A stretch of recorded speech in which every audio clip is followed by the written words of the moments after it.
नमस्कार मित्रों, उम्मीद करता हूं आप सब बिल्कुल ठीक होंगे और आज की इस खास क्लास को देखने के लिए आप सभी बिल्कुल तैयार होंगे। दरोगा के लिए क्लास है। इसके अंतर्गत आ चुके जो मेजरली छात्र हैं वो ये मान लीजिएगा अपने आप ही में वो स्पष्ट तौर पर दरोगा ही हैं। आपको मैं बता दूं कि यहाँ पर ये सीरीज चल रही है जिसमें मैं 30 दिन आपको पूरी तरीके से चीजों को बताऊंगा और 30 दिन के अंदर जो आपका आउटपुट निकल के आएगा वो आपको मॉक टेस्ट में नजर आएगा। तो यहाँ पर आज की जो क्लास है वो मैंने रखी है यूपी जीके की, वो भी टॉप 100 क्वेश्चंस की। बगैर परेशानी की मैं चीजों को शुरू कर रहा हूं। मैं आपसे बस एक छोटी सी बात जान लेना चाहूंगा कि मैं हल्का सा आपको क्विक थ्योरी बताऊंगा यूपी के बारे में। क्विक थ्योरी मैं आपको बताऊंगा। क्विक थ्योरी, क्विक थ्योरी किसकी बताऊंगा? उत्तर प्रदेश की। आप ये मान लीजिएगा उत्तर प्रदेश की क्विक थ्योरी का मतलब है मैं उत्तर प्रदेश का राज्य दर्शन करूंगा। उत्तर प्रदेश का जो राज्य दर्शन है वो मेरे द्वारा आपको कराया जाने वाला है। उत्तर प्रदेश का राज्य दर्शन मैं आपको यहाँ कराने वाला हूँ। जैसे उत्तर प्रदेश का राज्य दर्शन आप कर लेते हैं, जैसे उत्तर प्रदेश का आप राज्य दर्शन कर लेते हैं, उसके बाद हम टॉप 100 क्वेश्चंस की बात कर लेंगे और आपके लिए चीजें क्लियर होती चली जाएंगी। अगर आप रेडी हैं तो बता दीजिए हाँ जी सर रेडी हैं, ताकि हम चीजों को अलग स्तर पर शुरू कर सके। अगर आप तैयार हैं तो फटाफट बता दीजिए। आगे हम बात करें, कल वाली पॉलिटी की क्लास की पीडीएफ नहीं डली है, वो डल जाएगी भाई, डल जाएगी। ठीक है, स्टार्ट करें। चलो, हाँ पीडीएफ में ऐड हो जाएगा सम्राट भाई, पीडीएफ में ऐड हो जाएगा। रेडी हो? क्विक थ्योरी के स्टार्ट करूं? ठीक है, क्विक थ्योरी से स्टार्ट करते हैं। सबसे पहले हम बात करते हैं यूपी के बारे में। सर यूपी के बारे में समझिए। उत्तर प्रदेश, इसका शुरुआती तौर पर नाम इसका उत्तर प्रदेश नहीं था। इसका जो नामकरण उत्तर प्रदेश हुआ है, पहले ये संयुक्त प्रांत के नाम से फेमस था। यह अवध के अधीन भी कार्यरत रहा है। बाद में ब्रिटिशर्स ने इसको संयुक्त प्रांत बना लिया। हम देखते हैं कि 26 जनवरी 1950 में 26 जनवरी 1950 में उत्तर प्रदेश का जो नामकरण है वो होता है। क्या भला? उत्तर प्रदेश होता है। इसकी राजधानी लखनऊ किस वर्ष में बनाई गई? यह किस वर्ष में बनाई गई? किस वर्ष में बनाई गई? किस वर्ष में राजधानी बनी? राजधानी यह किस वर्ष में बनी है? क्योंकि इससे पहले राजधानी इलाहाबाद भी रह चुकी है, इससे पहले राजधानी आगरा भी रह चुकी है। तो यह राजधानी किस वर्ष में बनी है? फटाफट बताओ। दूसरा है, मुख्यमंत्री की बात करें योगी आदित्यनाथ है, राज्यपाल की बात करें आनंदीबेन पटेल है। योगी आदित्यनाथ भाजपा पार्टी से संबंधित हैं। राज्य पशु की बात करें बारहसिंगा है। राज्य पक्षी की बात करें सारस है, जिसको सैरस क्रेन बोलते हैं, इसको स्वाम्प डियर बोलते हैं। राज्य वृक्ष अशोक है। आजाड्रिका इंडिका इसको बोला जाता है। आजाड्रिका इंडिका इसका साइंटिफिक नेम है। आजाड्रिका आजाड्रिका जो इंडिका इसका नाम आपको देखने को मिल जाएगा। ठीक है, याद रखना। दूसरा है, राष्ट्रीय पुष्प आपको पलाश देखने को मिलता है। पलाश, पलाश को ही कहा जाता है टेसू। पलाश को ही टेसू के नाम से भी जाना जाता है। पलाश को ही हम टेसू के नाम से भी जानते हैं। अगर हम बात करते हैं अच्छा 24 नहीं 26 लिख रखा है। ओके बच्चे, मुझे पता है बाबू 26, ये बाबू 24 होगा, 26 नहीं होगा। मुझे लगा ध्यान नहीं दिया हमने हमने देखा नहीं। ये लीजिए, 24 जनवरी को यह स्थापित होता है। यह किस वर्ष में राजधानी बनता है? अगर इसकी मैं बात करूं, एक बच्चे कह 1977, ना ना ना 1935 तक अस्थायी था। 1935 के अस्थायी हो गया है, लेकिन 1937 में आपको ये देखने को मिलता है। ठीक है, 1937 में आपको ये देखने को मिलता है।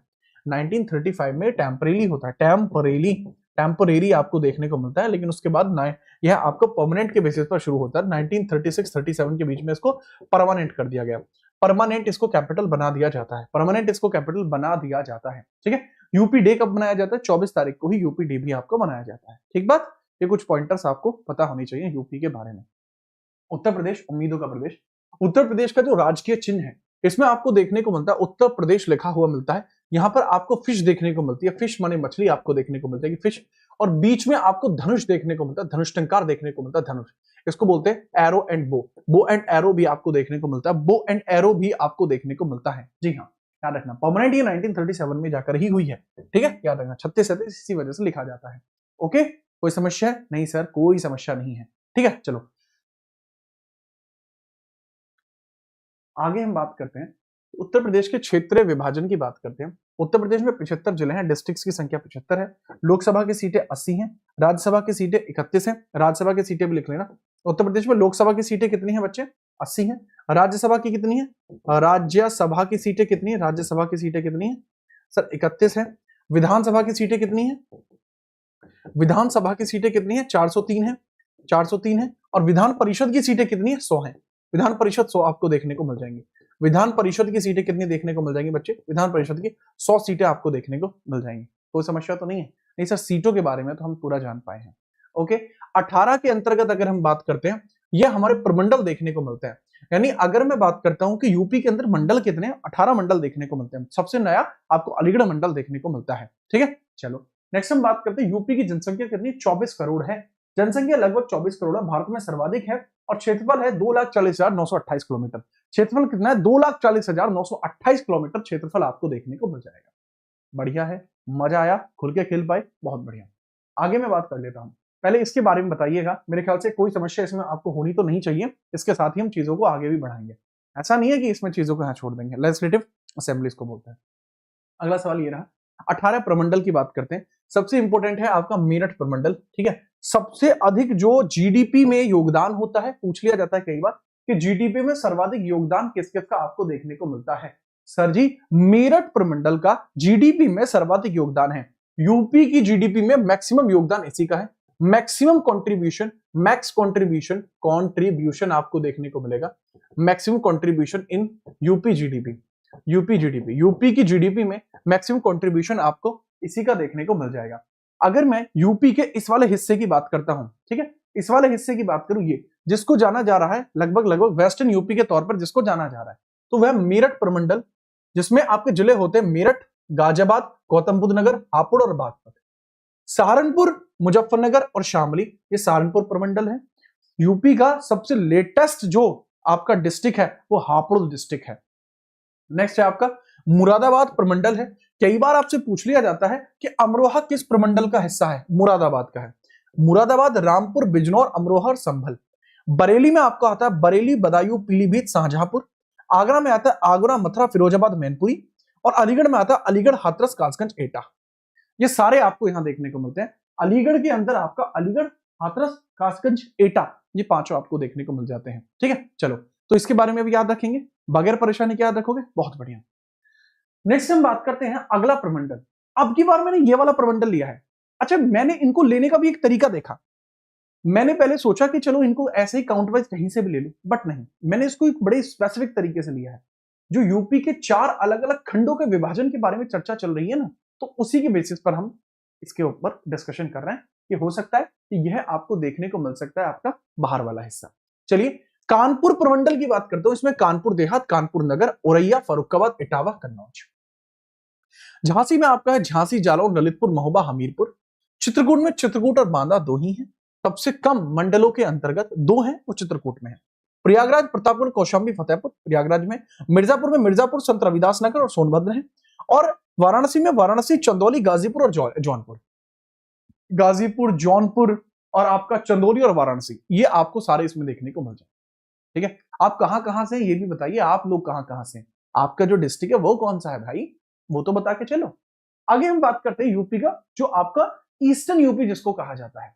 तो सर गोरखपुर, महाराजगंज, कुशीनगर, देवरिया, बस्ती, संत कबीर नगर, सिद्धार्थनगर, बस्ती। अयोध्या में अयोध्या, अंबेडकर नगर, सुल्तानपुर, अमेठी। लखनऊ प्रमंडल काफी बड़ा प्रमंडल है। लखनऊ है, रायबरेली, उन्नाव है, सीतापुर, लखीमपुर खीरी और हरदोई। लखीमपुर खीरी आपको हरदोई और देखने को मिल जाएगा, इसके अंतर्गत भी इंपोर्टेंटली याद रखना। साथ ही साथ देवी पाटन में है गोंडा, बहराइच, श्रीवस्ती और बलरामपुर। आजमगढ़ में आजमगढ़, मऊ और बलिया से हैं। कहां से हैं? बलिया से हैं, समझे कि नहीं? सर मिर्जापुर से हूं राणा जी। तो अमित कुमार मिर्जापुर से हैं, आगरा से हैं, प्रयागराज से हैं, यूपी 54, लखीमपुर खीरी। जोरदार खेचो बेटा। ठीक है, तो ये आपको मैंने बता दिया आपके 18 के 18 प्रमंडल। तो आप जिस भी प्रमंडल से हैं, आप जिस भी मंडल से हैं, आप बता सकते हैं। प्रमंडल मैंने यहां इसलिए लिखा है ताकि प्रशासनिक मंडल की मैं बात कर रहा हूं, एडमिनिस्ट्रेटिव मंडल्स की बात मैं यहां पर कर रहा हूं। ठीक है, चलो हापुड़ आपको किस में देखने को मिलता है? इनिशियली मेरठ में ही देखने को मिलता है हापुड़। ठीक है, चलो आगे हम बात करते हैं। चलिए राष्ट्रीय उद्यान आपको कौन कौन से देखने को मिलते हैं? सर राष्ट्रीय उद्यान केवल अपने इधर यूपी में केवल एक ही राष्ट्रीय उद्यान देखने को मिलता है। एक ही राष्ट्रीय उद्यान है, लखीमपुर खीरी राष्ट्रीय उद्यान है। 1977 में बना था, प्रसिद्ध बाघों के लिए, दलदली हिरणों के लिए और गैंडों के लिए फेमस है। आपके घर वाले अगर आपको भी गैंडा कहते हैं तो उनको बताइए मुझे गैंडा मत कहो, मैं गैंडी भी हो सकती हूँ क्योंकि महिला भी हो सकती है, पर ये गलत है, ये तो कहना ही गलत है। आप महिलाओं का सम्मान करिए, आप उनको इस तरीके से नहीं बोल सकते। घर वाले कुछ भी बोल सकते हैं, तो इस तरीके की चीजों का त्याग करिए। जैसे ही आपसे कुछ गैंडा कहे तो आप तुरंत बोलना कि वो मैं नहीं हूं। वो दुधवा नेशनल पार्क में पाया जाने वाला एक बहुजीवी है जो बहुत अधिक पाया जाता है। भारत में गैंडों की संख्या वैसे असम में सर्वाधिक है, परंतु अगर आप मुझे कह रहे हो तो याद रखना वो दुधवा नेशनल पार्क में ही है, मैं नहीं हो सकता। ठीक है, ऐसे हंस के बात टाल दिया करो, क्योंकि घर वालों से उल्टा बोलोगे तो बहुत पिटोगे। आगे बात करता हूं, किशनपुर वन्य जीव अभ्यारण्य। बात को समझना, नेशनल पार्क केवल एक ही है बेटा, ये वाइल्ड लाइफ सेंचुरी है, ये वाइल्ड लाइफ सेंचुरी है। This is wild life sanctuary, Lakhimpur Kheri में है। किशनपुर वन्य जीव अभ्यारण्य है, जो आपको देखने को मिलता है लखीमपुर खीरी 1972 में बना था। चंद्रप्रभा वन्यजीव अभ्यारण्य वाइल्ड लाइफ सेंचुरी चंदौली में है, 1957 में बना था। चंदौली में है, 1957 में बना था। पत्थर को भी कर दे पानी, जय भवानी। थीम कैसी लग रही है आपको? ये जो बोर्ड का डिजाइन है, थीम है, ये आप ही के लिए बनाई है, यूपी के लिए स्पेशली दिल से बनाई है। कैसी लग रही है? फटाफट बताओ। अच्छी लग रही है? सर मुझे बैल बोलते हैं। चलो टाइगर रिजर्व देख लो। हमारे यहाँ 3 टाइगर रिजर्व देखने को मिलते हैं, 3 टाइगर रिजर्व है जो यूपी में है। पहला है आपका दुधवा टाइगर रिजर्व, पहला आपको देखने को मिलता है दुधवा टाइगर रिजर्व है, लखीमपुर खीरी में है और पीलीभीत में है। दूसरा पीलीभीत टाइगर रिजर्व है, ये पीलीभीत में और शाहजहांपुर में देखने को मिलता है। 2014 में बना था, ये 1987 में बना, ये 2014 में बना था। ठीक है, याद रखना। अगर हम बात करते हैं बिजनौर में, आपको 2012 में आपको देखने को मिल जाएगा। बिजनौर के अंदर जो बना है आपका, जिसका नाम है Amangarh tiger reserve. Amangarh tiger reserve देखने को मिल जाएगा। दिस इज अमनगढ़, अमनगढ़ देखने को मिल जाएगा। अमनगढ़, अमानगढ़ नहीं है, this is Amangarh tiger reserve है। This is Pilibhit Shahjahanpur, this is Dudhwa, this is Lakhimpur Kheri Pilibhit. Tiger के साथ देख लीजिए। अगर ये स्लाइड आपको अच्छी लग रही है तो भाई एक लाइक तो इन स्लाइडों के लिए बनता ही है, एक लाइक तो इन स्लाइडों के लिए बनता है। आप सब मिलकर एक लाइक कर दीजिए तो थोड़ा सा अच्छा लगेगा, हमें भी अच्छा लगेगा। ठीक है, याद रखना। अगला आपको पॉइंट देखने को मिलता है प्रमुख नदियां कौन कौन सी देखने को मिलती हैं। सर जी मेजर है गंगा, हमारे यूपी की मुख्य नदी है। सर यूपी को कहा जाता है दोआब क्षेत्र, यूपी को दोआब क्षेत्र भी कहा जाता है, दोआब क्षेत्र भी कहा जाता है। और इसके पीछे का कारण है 2 मेजर रिवर्स की वजह से दोआब क्षेत्र कहते हैं, क्योंकि गंगा और यमुना दोनों ही आपको देखने को मिल जाएंगी जो मेजर रिवर्स है। गंगा और यमुना आपको देखने को मिल जाएंगी, इन्हीं की वजह से इसको दो आब क्षेत्र कहा जाता है यूपी को। राइट, चलो। तो गंगा नदी तंत्र की अगर मैं बात करता हूं तो गंडक, सोन, बेतवा, केन और चंबल, ये मेजर रिवर्स आपको देखने को मिल जाएंगे। महत्वपूर्ण है, गंगा और यमुना का संगम प्रयागराज यानी त्रिवेणी में आपको देखने को मिलता है। तो गंगा और यमुना का संगम प्रयागराज में देखने को मिलता है, जो त्रिवेणी में हुआ है। तो गंगा नदी तंत्र की जो नदियां हैं, गंगा की वो यमुना, रामगंगा, गोमती, घाघरा, ठीक है, ये आपको देखने को मिलती है। इसके अलावा गंडक है, सोन है, बेतवा है, केन है और चंबल है। ये गंगा नदी तंत्र की ही नदियां हैं जो बड़ी फेमस नदियां देखने को मिलती हैं यूपी की। देखो अब यहां पर मैं बताता हूं, गंगा निकलती है उत्तराखंड से और इसी में जो जब यमुना मिलती है इससे, तो यमुना की सहायक नदी अलग है, यमुना की सहायक नदी अलग है, यमुना की सहायक नदी अलग है। वो कौन कौन सी है? चंबल, सिंध, बेतवा, केन। चंबल, सिंध, बेतवा, केन, बेतवा है, केन है, केन है, ठीक है। ये मेजर नदियां हैं जो यमुना की सहायक है। उसके बाद यमुना मिलती है किससे? आपके गंगा से। गंगा को त्रिवेणी क्यों कहा जाता है प्रयागराज में? इसके पीछे का भी कारण है। इसके पीछे का कारण मैं स्पष्ट कर देना चाहूंगा, क्योंकि यहां सरस्वती नदी में मिलती थी, लेकिन कहा जाता है कि अब आजकल मनुष्य पापी हो गया है, जिस वजह से वो नदी विलुप्त हो गई है। ठीक है, अच्छा एक और पॉइंट को समझना, ये तो पॉइंट हुआ। अगले पॉइंट को और समझाता हूं। जिसमें यूपी की प्रमुख नदियों की तो चर्चा मैंने की, इसमें एक और चीज के बारे में चर्चा कर देता हूं कि यूपी का सबसे स्वच्छ शहर आपको कौन सा देखने को मिलता है। यूपी का स्वच्छतम शहर कौन सा है? यूपी का स्वच्छतम शहर कौन सा है? स्वच्छतम शहर आपका कौन सा माना गया है? ये रिपोर्ट आई है 2026 के लिए, तो याद रखना दैट इज लखनऊ। लखनऊ है। लेकिन स्वच्छतम गंगा शहर कौन सा बताया गया है? स्वच्छतम गंगा नदी के किनारे बसा शहर कौन सा है? इलाहाबाद। ठीक है, याद रखना। नेक्स्ट हम बात करते हैं, आगे है नदियों के बाद है प्रमुख झीलें। हमारे यहाँ आपको जो झीलें देखने को मिलती हैं वो लिमिटेड है। 6 झीलें आपको यूपी में देखने को मिलेंगी, इंपॉर्टेंट। ठीक है, चलो। जिसके अंदर गोविंद वल्लभ पंत सागर झील है जो सोनभद्र में देखने को मिलती है, रिहंद बांध पर देखने को मिलती है, और राजा महेंद्र प्रताप झील देखने को मिलती है अलीगढ़ में, बेला सागर झील देखने को मिलती है उन्नाव में, नैनी झील देखने को मिलती है प्रयागराज में, रामगढ़ ताल देखने को मिलती है गोरखपुर में, और गौर सागर देखने को मिलती है लखनऊ में। गोविंद वल्लभ पंत सागर झील जो रिहंद बांध पर देखने को मिलती है, ये आपकी लार्जेस्ट आर्टिफिशियल लेक भी है पूरे इंडिया की। लार्जेस्ट लेक है वो भी आर्टिफिशियल, आर्टिफिशियल लेक भी इसको कहा जाएगा। आर्टिफिशियल लेक भी आपको देखने को मिल जाएगा, मानव निर्मित है, मानव निर्मित लेक भी आपको ये देखने को मिल जाएगी। क्या है? मानव निर्मित लेक भी आपको यह देखने को मिल जाएगी। ठीक है, आर्टिफिशियल है। गोविंद वल्लभ पंत जी जो थे वो भारत के पहले प्रधानमंत्री रहे हैं, मुख्यमंत्री रहे हैं, फर्स्ट सीएम ऑफ यूपी रहे हैं। फर्स्ट सीएम ऑफ यूपी भी आपको देखने को मिल जाएंगे। मजा आया ये वाली स्लाइड में? राजा महेंद्र प्रताप झील कहाँ? अलीगढ़ में। बैला सागर उन्नाव में। रामगढ़, गोरखपुर, नैनी, प्रयागराज। इसके बारे में तगड़े तरीके से याद है।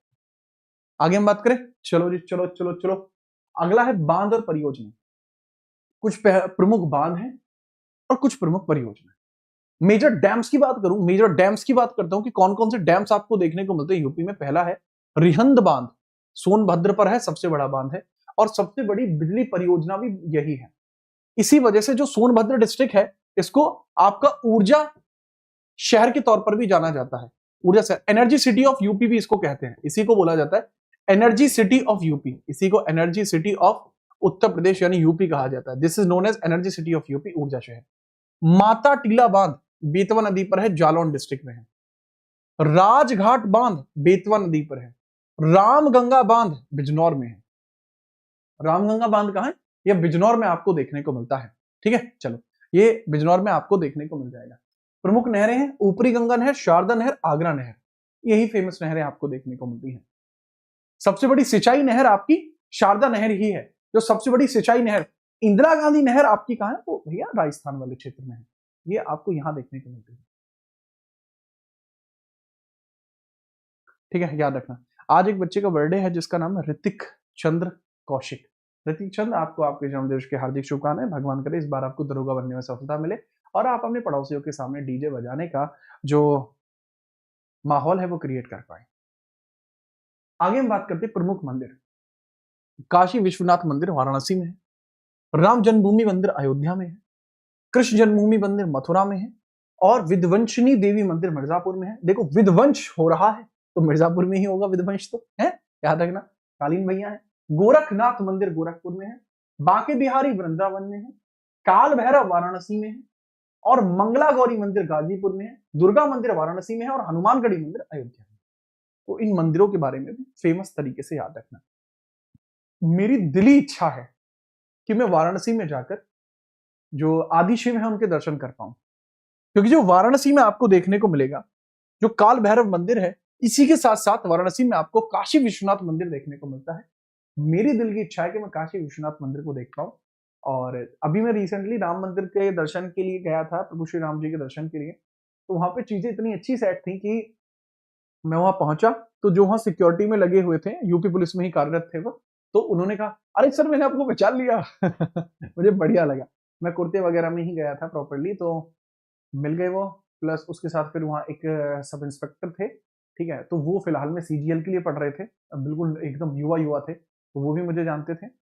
ठीक है, तो तकरीबन 3 वहाँ कांस्टेबल थे, 3-4 कांस्टेबल थे, उससे ज्यादा जानते मुझे ज्यादा थे, लेकिन मेरे साथ जो थे वो 3-4 कांस्टेबल थे एंड वो एक एसआई थे। ठीक है, उनका बहुत बहुत आभार मैं व्यक्त करना चाहूंगा कि आपने काफी ज्यादा मुझे सम्मान दिया। आपके लिए आभार, क्योंकि वो हो सकता है क्लास देख रहे हो, है। तो उन्होंने पूरे मंदिर को एकदम अच्छे तरीके से घुमाया। तो मेरी दिली इच्छा है कि आप में से कोई छात्र वहां पहुंचे और काशी विश्वनाथ मंदिर पर दर्शन कराने में मेरा जरूर सहयोग करें। ठीक है, ठीक है अनुपम, आप बाकी सब जरूर। ठीक है, जय श्री राम। ओके, आगे हम बात करते हैं। भारत माता मिठाई चलती है वो वाराणसी में चलती है। अगर हम बात करते हैं, हमारे यहाँ हिस्टोरिकल कुछ आपकी मॉन्यूमेंट्स भी हैं। We have some historical monuments, we have some historical monuments. हमारे पास कुछ हिस्टोरिकल मॉन्यूमेंट्स भी देखने को मिल जाएंगे। मॉन्यूमेंट्स भी आपको देखने को मिल जाएंगे। क्या देखने को मिलेंगे? हिस्टोरिकल मॉन्यूमेंट आपको देखने को मिलेंगे। जैसे आगरा के अंदर आपको देखने को मिलेगी विश्व धरोहर। आगरा के अंदर आपको देखने को मिलता है दिस इज वर्ल्ड हेरिटेज, जो आगरा में आपको देखने को मिल जाएगी। वर्ल्ड हेरिटेज है जो आगरा में आपको देखने को मिलेगी, वर्ल्ड हेरिटेज। ठीक है, लखनऊ में, झांसी में है, प्रयागराज, वाराणसी में, कुशीनगर में है। अब कहां कहां पे क्या क्या है उनकी मैं चर्चा करता हूं फटाफट से। ठीक है, सबसे पहले ताजमहल है, या आगरा में है, ये विश्व धरोहर है। 1983 में यूनेस्को में शामिल होता है। 1983 में यूनेस्को में शामिल होता है। आगरा का किला है, आगरा विश्व धरोहर, 1983 में यूनेस्को में शामिल होता है।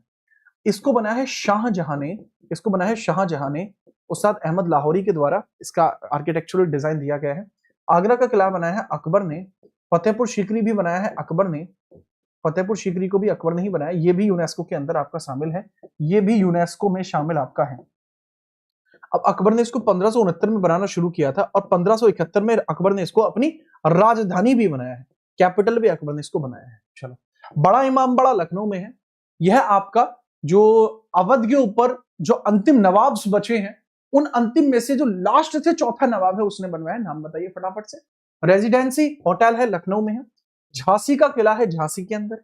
इलाहाबाद का जो किला है प्रयागराज में है। सारनाथ वाराणसी में अशोक के द्वारा स्थापित है, अशोका के द्वारा स्थापित है, अशोका के द्वारा इसको स्थापित कराया गया था। कुशीनगर बुद्ध का परिनिर्वाण स्थान है, जहां बुद्ध जी की राजा चुंद के यहाँ पर एक अशुद्ध भोजन खाने की वजह से मृत्यु हो गई थी। ठीक है, चलो याद रखना। अब मुझे बताओ इन सब के बारे में।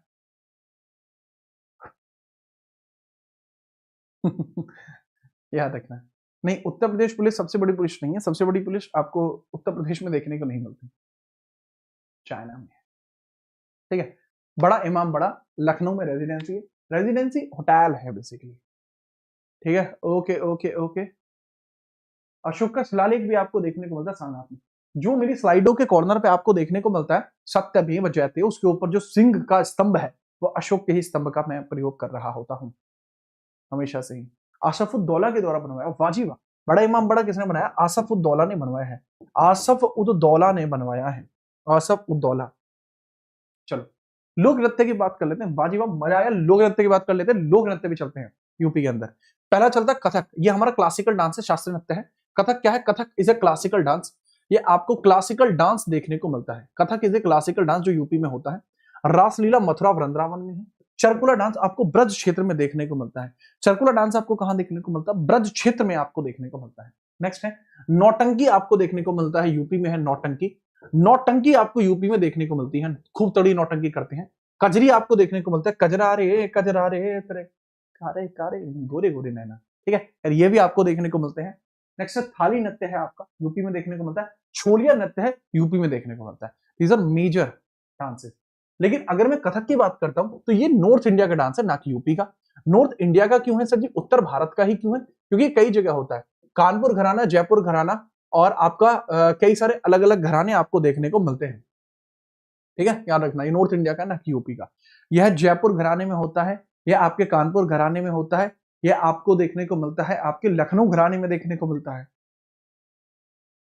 और एक मुझे याद नहीं आ रहा, छत्तीसगढ़ का एक घराना है, रायगढ़ घराना। रायगढ़ घराने में भी आपका कथक होता है। कथक रायगढ़ घराने में भी होता है जो छत्तीसगढ़ का है। ठीक है, याद रखिएगा।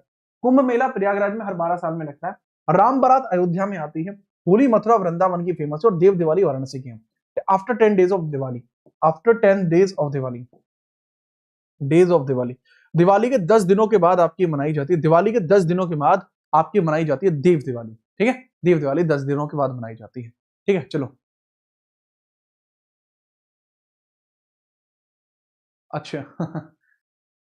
तो बाबू राज्य उसमें लिख रहा है, सबसे बड़ा राज्य के अनुसार अगर हम देखेंगे तो शायद हो सकता है करेक्ट हो। आगे हम बात करते हैं, मेले हो गए। ऐतिहासिक युद्ध और घटनाओं की बात कर लेते हैं। कुछ फेमस युद्ध हैं जो आपको यहाँ देखने को मिलते हैं, जो रिलेट करते हैं कहीं ना कहीं। पानीपत का प्रमुख युद्ध जो है यह आपको 1526 में बाबर वर्सेस इब्राहिम लोधी के बीच में देखने को मिला था। बाबर वर्सेस इब्राहिम लोधी के बीच में मिला था। सर ये यूपी के क्यों रिलेटेड है? यूपी से रिलेटेड क्यों है? क्योंकि उस समय बाबर का कब्जा, इस समय बाबर आगरा में था। इस समय इब्राहिम लोधी का जो कब्जा था, इब्राहिम लोधी का कब्जा, इस समय इब्राहिम लोधी का कब्जा आगरा पर भी था। इस समय आगरा पर इसी का कब्जा था। आगरा इसी का अधीन था। आगरा इसके अधीन था। और जीता कौन था बहरहाल इस बैटल के अंदर? सर जीता था इस बैटल के अंदर बाबर। दूसरा हेमू, हेमू है तो हरियाणा का, हेमू है तो हरियाणा का, पर इसका कब्जा उत्तर प्रदेश के क्षेत्रों पे रहा है। इसके अंदर कौन जीता? अकबर जीता है। पानीपत का तीसरा लड़ाई मराठा वर्सेस अहमद शाह अब्दाली। अहमद शाह अब्दाली ने यूपी तक आने का प्रयास किया था, बट ये हिंडन रिवर को कूद नहीं पाया था। बक्सर का battle East India Company versus Mir Qasim के बीच में हुआ था। इसकी वजह से ही इसी युद्ध के बाद आपको देखने को मिलती है। इसी युद्ध के बाद क्या होता है बच्चे? इसी के बाद इलाहाबाद की संधि हुई थी। इसी के बाद क्या हुआ था? इलाहाबाद संधि आपको देखने को मिलती है। इलाहाबाद संधि आपको देखने को मिलती है। और जो इलाहाबाद था, इलाहाबाद का जो क्षेत्र था वो पहले अवध के नवाबों के पास था, लेकिन अवध के नवाबों ने उसको वापस किसको दे दिया? मुगलों को दे दिया था। क्योंकि इलाहाबाद की संधि 2 फेजेस में है, 12 अगस्त में और 16 अगस्त में। 12 अगस्त में और 16 अगस्त में 2 प्रकार से आपको देखने को मिलेगा इसकी संधि के बारे में। तो यह अलग अलग तरीके से बांट दी गई थी, यह अलग अलग तरीके से बांट दी गई संधि थी। नेक्स्ट हम बात करते हैं कन्नौज का युद्ध 1540 में हुआ है, शेरशाह सूरी वर्सेस हुमायूं के बीच में। तो कन्नौज आपको यूपी में देखने को मिलता है। फेमस है इत्र नगरी कन्नौज। 1857 की क्रांति के प्रमुख गिर, लखनऊ से आपको बेगम एजाज रसूल आपको देखने को मिल जाएंगे, बेगम एजाज देखने को मिल जाएंगे, एजाज। मेरठ से आपको कौन देखने को मिल जाएंगे? कदम सिंह जी, कदम सिंह अपने तगड़े चीता आदमी थे कतई। झांसी की रानी देखने को मिल जाएंगी। कानपुर से तात्या टोपे, तात्या टोपे, तात्या टोपे है, टोपे। और आपको यहां से देखने को मिल जाएगा बरेली से खान अब्दुल गफ्फार खान, खान बहादुर खान, खान बहादुर खान आपको देखने को मिल जाएंगे। लेकिन पूरे 1857 की क्रांति में अगर कोई आदमी था जिसका ऑरा, मुझे लगता है कि ऑरा फार्मिंग किसी ने करी है, तो वो करी कुंवर सिंह जगदीशपुर वालों ने। उन्होंने ऑरा फार्मिंग करी है। 80 साल की उम्र है उनकी, जो कुंवर जगदीश सिंह है, जगदीशपुर के हैं कुंवर साहब। 80 साल की उम्र है। देखना आप, तुम नदी पार कर रहे हैं, एक अंग्रेज ने देख लिया कि नदी पार कर रहा है तो गोली मार दी, इन्फेक्शन फैल गया।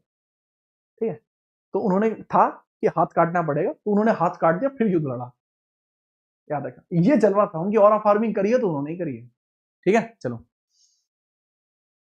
आगे हम बात करते हैं। अगला सवाल देखिएगा, यूपी के ऐतिहासिक महत्व भी है। प्राचीन काल में कौशल राज्य जो था, अगर मैं महाजनपद काल की बात करता हूं, महाजनपद काल में अयोध्या राम जी की राजधानी है, राम की राजधानी कौशल राज्य था।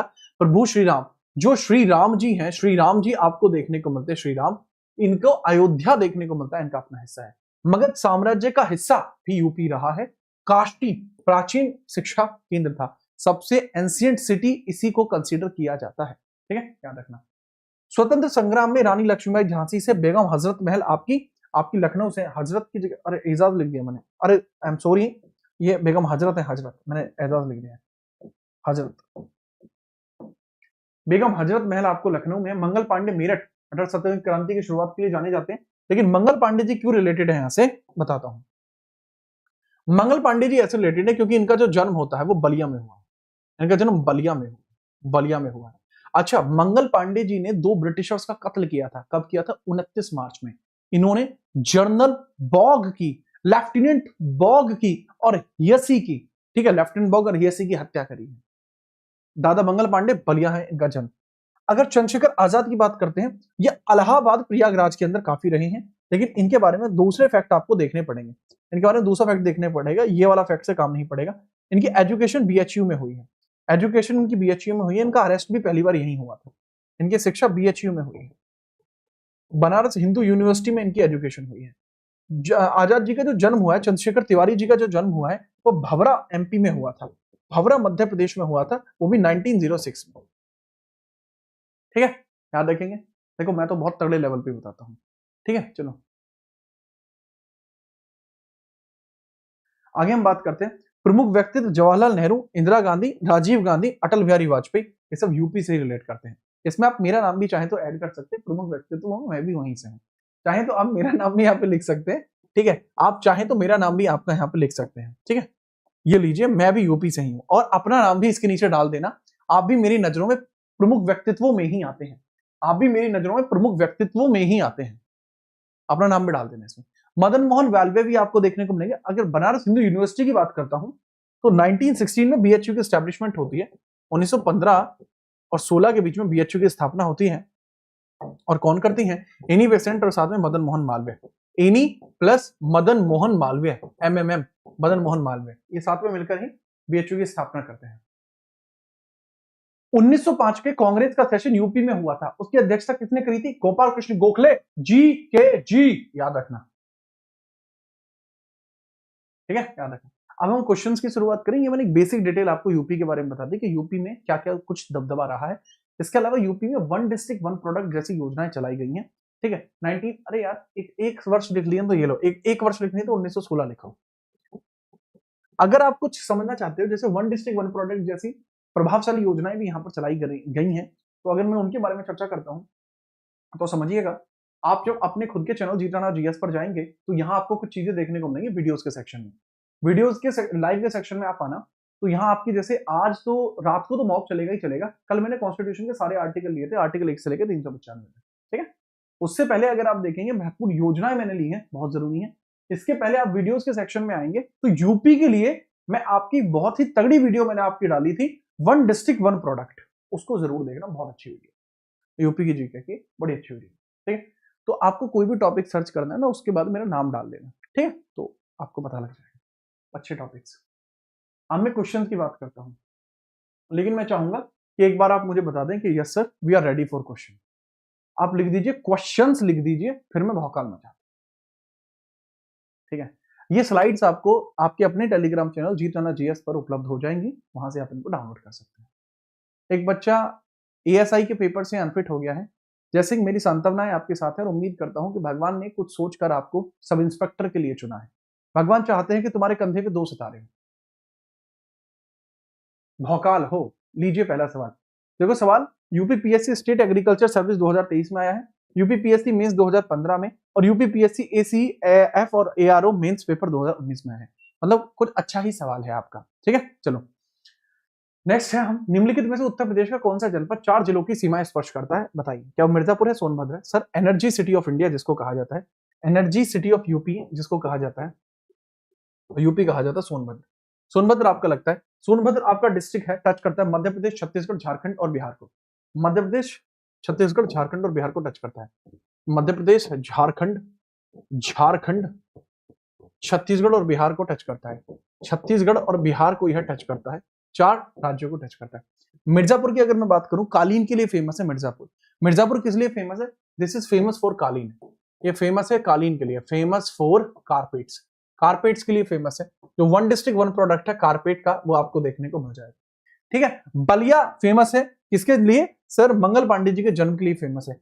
चंदौली बड़ी फेमस है, चंदौली अपने यहाँ पर मंदिर वास्तुकलाओं की वजह से काफी ज्यादा प्रचलित रहा है, इसके बारे में याद रखना, ठीक है। चलो सीमेंट और एल्युमिनियम का बहुत अच्छा आपको प्रोडक्शन देखने को मिलता है सोनभद्र में, साथ में आपको रिहंद बांध परियोजना भी आपको यही देखने को मिलती है, ठीक है। आगे बात करते हैं, रिहंद बांध भी सोनभद्र में ही है, रिहंद डैम भी आपका यही है, रिहंद डैम, रिहंद डैम भी आपको यही देखने को मिलता है, रिहंद बांध।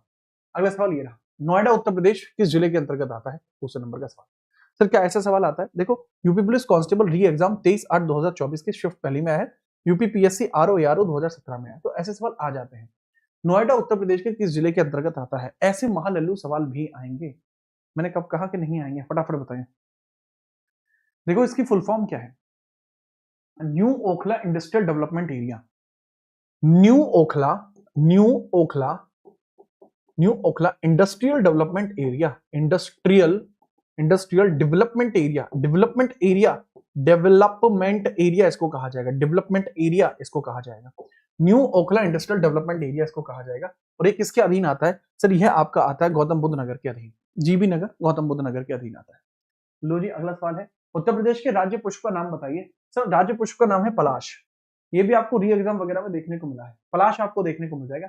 भारत का पुष्प आपको देखने को मिल जाएगा लोटस, लेकिन यह देखने को मिल जाएगा आपको पलाश, ठीक बात। आगे बढ़िए, अगला सवाल ये ना, भारत का मानक समय के रूप में 82.30 डिग्री पूर्व देशांतर रेखा को माना जाता है कि उत्तर प्रदेश में यह आपकी कहां से निकलती है, बताइए। सर ये इलाहाबाद के नैनी के पास से तो निकलती ही निकलती है, इलाहाबाद के नैनी के पास से तो यह निकलती ही निकलती है, याद रखना। इसका नाम ब्यूटू मोनोस्पर्मा है, जो बच्चा पूछ रहा है मैं बता दूं, ब्यूटू ब्यूटू मोनोस्पर्मा, स्पर्मा आपको देखने को मिल जाएगा, ब्यूटू मोनोस्पर्मा आपको इसका नाम देखने को मिल जाएगा, जो बच्चा पूछ रहा है, ठीक है। चलो याद रखना, ठीक है, याद रखना।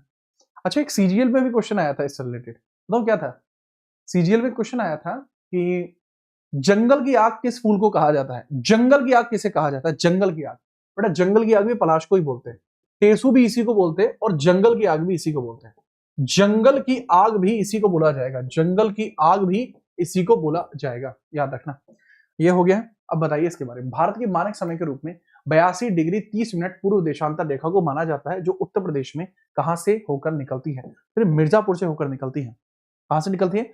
मिर्जापुर से होकर यह निकलती है। इसके बारे में पूरी चीजें आपको पता होनी चाहिए, मिर्जापुर से होकर यह निकलती है बगैर परेशानी के। यूपी, एमपी, छत्तीसगढ़, हाँ ये सब आपको देखने को, यस यस यस यस आपको पता लगेगा।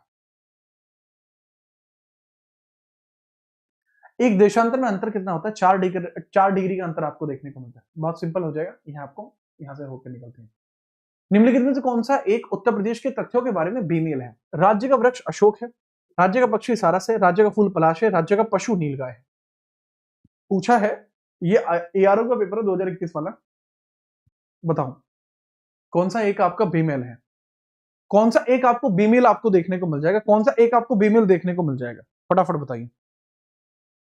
देखो अगर मैं आपको बात बताऊं, जो हमारा नेशनल एनिमल है वो बारहसिंगा है, ना कि आपका ये नीलगाय। नीलगाय नहीं है, बारहसिंगा आपको देखने को मिल जाएगा। स्वाम्प डियर आपको देखने को मिल जाएगा, स्वाम्प डियर आपको देखने को मिल जाएगा, जिसको बोला जाता है बारहसिंगा, जिसको बोलता है बारहसिंगा, जिसको बोला जाएगा बारहसिंगा, जिसको बोला जाता है। ठीक है, याद रखना। सवाल कौन से नंबर का है ये, इसमें देखना पड़ेगा। एक सेकंड भाई।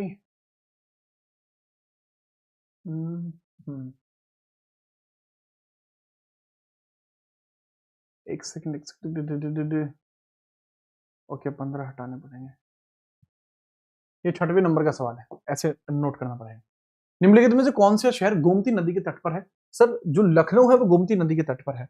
लखनऊ किस नदी के तट पर देखने को मिल जाएगा? सर लखनऊ गोमती नदी के तट पर आपको देखने को मिल जाएगा। ये तो सिंपल है, लखनऊ आपको कहां देखने को मिल जाएगा? गोमती नदी के तट पर आपको देखने को मिल जाएगा। ठीक है, और गोमती नगर ये निकलती कहां से?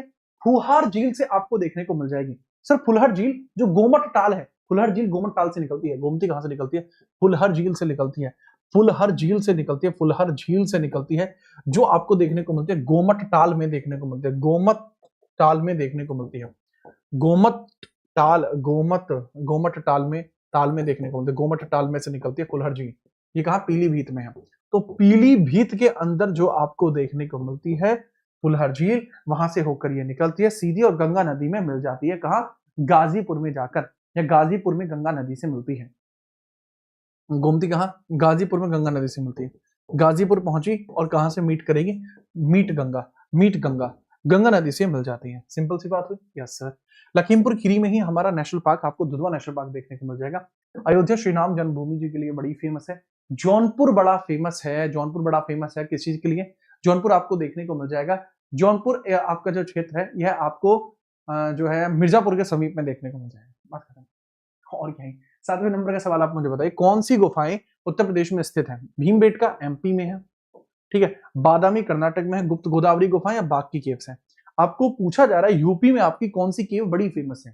What are the famous caves which are in UP? फटाफट बताओ, फटाफट।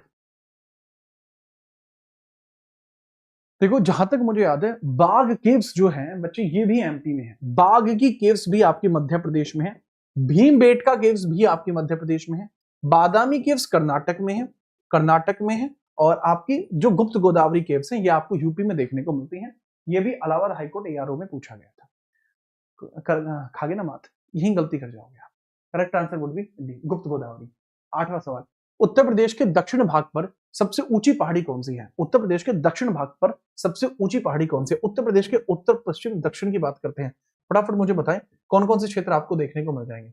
यहां तो आपको देखने को मिल जाएगा शामली, डिस्ट्रिक्ट्स की बात कर रहा हूं। यहां आपको देखने को मिल जाएगा सहारनपुर आपको देखने को मिल जाएगा। यहां कौन सा आपको डिस्ट्रिक्ट आएगा? दक्षिणतम डिस्ट्रिक्ट आपका कौन सा है? दक्षिणतम डिस्ट्रिक्ट आपका कौन सा है? और आपका पूर्वी डिस्ट्रिक्ट आपको कौन सा देखने को मिल जाएगा? सबके बारे में आप मुझे बताइए, पूर्वी डिस्ट्रिक्ट सबके बारे में मुझे बताओ। ठीक है, करेक्ट, हम बात करते हैं। इसका आंसर क्या होगा? जो बच्चे कह रहे हैं बेटा थोड़ी इतनी तो लिहाज करी होती मेरी। बेटा सोनाकर पहाड़ियां हैं मिर्जापुर में, सोनाकर पहाड़ियां हैं मिर्जापुर में, ये सबसे ऊंची हैं। और ये कौन गधा था जो कह रहा था कि इसका आंसर सतपुड़ा होगा? सतपुड़ा यूपी में है, सतपुड़ा का एक्सपेंशन यूपी तक आता है? थोड़ी थोड़ी तो सोचते यार। बलिया और सोनभद्र, बहुत बढ़िया। यह है सोनभद्र है, सोनभद्रा है और यह है बलिया। बलिया से हैं, दबोच लेंगे हैं, याद रखिएगा। यह आपको जो देखने को मिलता है, आपको सोनकर पहाड़ियां देखने को मिलती है मिर्जापुर की, जो दक्षिण की सबसे ऊंची पहाड़ियां हैं। ठीक है, थोड़ा तो शर्म करिए। 9वें नंबर का सवाल है, अब आपको बताओ, उत्तर प्रदेश में इसके कुल भौतिक क्षेत्र का लगभग कितना % वनों और वृक्षों से घिरा हुआ है? इलाहाबाद हाईकोर्ट 2017। क्योंकि अभी नया आपका इसका डेटा नहीं आया है यूपी गवर्नमेंट के द्वारा, इसलिए पुराने ही डेटे के अकॉर्डिंग बता दीजिए। ठीक है, चलो फटाफट बताओ। देखो नेशनल एवरेज है 21% का, नेशनल एवरेज है 21% का, नेशनल एवरेज है, नेशनल एवरेज आपको देखने को मिलता है 21% का नेशनल एवरेज है। कि 21% जो है 21% है जो नेशनल एवरेज आपको देखने को मिल जाएगा। भाई 21% तो होना ही चाहिए, लेकिन अप्रोक्सीमेटली अगर मैं बात करता हूं उत्तर प्रदेश में कुल भौतिक क्षेत्र का, जो कुल भौगोलिक क्षेत्र है उत्तर प्रदेश में, उसका अप्रोक्सीमेटली जो 9% है बच्चे, वो आपको देखने को मिलता है। जियोग्राफिकल एरिया है जो इसका कवर्ड होता है फॉरेस्ट और ट्रीज के द्वारा। फॉरेस्ट और ट्रीज के द्वारा आपका कवर होता है, 9% ही है वो केवल। ठीक है, याद रखें। अब 9 है बे, बहुत कम है, 9 है। 7 कौन बता रहा है तुम्हें? तुम्हें किसने बताया 7 है? किसने बताया तुम्हें 7 है? 9 आपको देखने को मिल जाएगा। ठीक है, चलो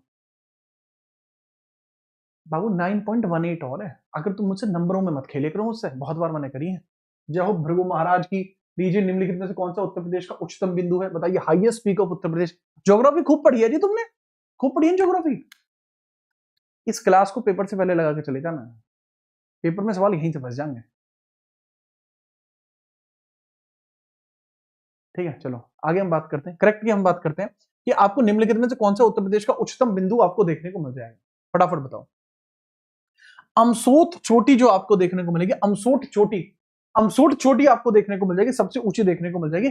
शिवालिक पहाड़ियों का हिस्सा है ये, इसमें आता है शिवालिक का। This is part of Shivalik range, this is part of Shivalik range. यह शिवालिक रेंज का हिस्सा है, शिवालिक रेंज का हिस्सा है। कौन सी रेंज का हिस्सा? शिवालिक रेंज का हिस्सा है, याद रखना इसके अंदर। अगला है, बुंदेलखंड आर्थिक क्षेत्र में जनपदों की संख्या कितनी है? जो बुंदेलखंड आर्थिक क्षेत्र है उसमें जनपदों की संख्या कितनी है? देखो, चित्रकूट, बांदा, महोबा। मैं लिखना शुरू करता हूं। चित्रकूट, चित्रकूट, बांदा, बांदा, महोबा, बांदा है, महोबा है, महोबा। चित्रकूट के समीप महोदा लिख दिया मैंने, महोबा। ये तो मेजरली पता लगे ना, रीजन तो पता लगे ना किस क्षेत्र की मैं बात कर रहा हूं। हमीरपुर, जालौन, झांसी। हमीरपुर है, हमीरपुर है, जालौन है, हमीरपुर, जालौन, जालौन है, जालौन, जालौन, झांसी और ललितपुर, झांसी और ललितपुर, और ललितपुर, ललितपुर आपको देखने को मिल जाएगा। ठीक है, ललितपुर। तो ये पूरा जो एरिया हमें पता लगता है, तो ये कितने हैं sir? These are 7, these are 7। 7 क्षेत्र हैं जो EEZ के अंदर शामिल होंगे। ठीक है, थला पूरे रीजन 7 आपको अंदर देखने को मिल जाएंगे, बगैर परेशानी के, याद रखना। ठीक है, चलो इसके लिए अलग से पैसा दिया जाता है, इसके डेवलपमेंट के लिए अलग से पैसा दिया जाता है। आगे हम बात करते हैं, अगला सवाल ये रहा। सवाल नंबर क्या था? 9वां, 10वां, 11वां, 12वें नंबर का सवाल ये रहा। उत्तर प्रदेश का कौन सा क्षेत्र जो ओल्डेस्ट आर्कियन रॉक्स के लिए फेमस है? Which region of Uttar Pradesh is formed on the archaean rocks आपको देखने को मिलती है। जो उत्तर प्रदेश PCS के हेल्थ इंस्पेक्टर 2013 का पेपर था उसमें आया था, आर्कियन रॉक्स पे भारत की कौन सी संरचना आपको देखने को मिल जाती है? फटाफट बताइए। प्राचीनतम शैली के पत्थर हैं, कठोर पत्थरों की शैली है, यही संरचना देखने को मिलती है। ठीक है, चलो बुंदेलखंड, बुंदेलखंड आपको देखने को मिलेगा, ये आर्कियन रॉक्स के ऊपर फॉर्म हुई है। बुंदेलखंड कहां फॉर्म हुई है? So this was form over the archaean rocks, archaean rocks के ऊपर ये फेमस होती है। ठीक है, चलो आगे बात करते हैं 13वें नंबर का सवाल। मुझे हंसी इस बात पे आई है, एक बच्चा कह रहा है कि मैं इसीलिए सर की क्लास देखता हूं ताकि तुक्का लगाने का अंदाजा हो जाए, क्योंकि सर की क्लास में तुक्का लगाने पर अधिकतम सवाल गलत होते हैं। तो तुक्का लगाने की प्रैक्टिस करने आए हो तुम? अरे पढ़ने पे ध्यान दो। आगे हम बात करते हैं करेक्ट आंसर क्या होगा। करेक्टली मैच आपका कौन सा नहीं है? करेक्टली मैच आपका कौन सा नहीं है?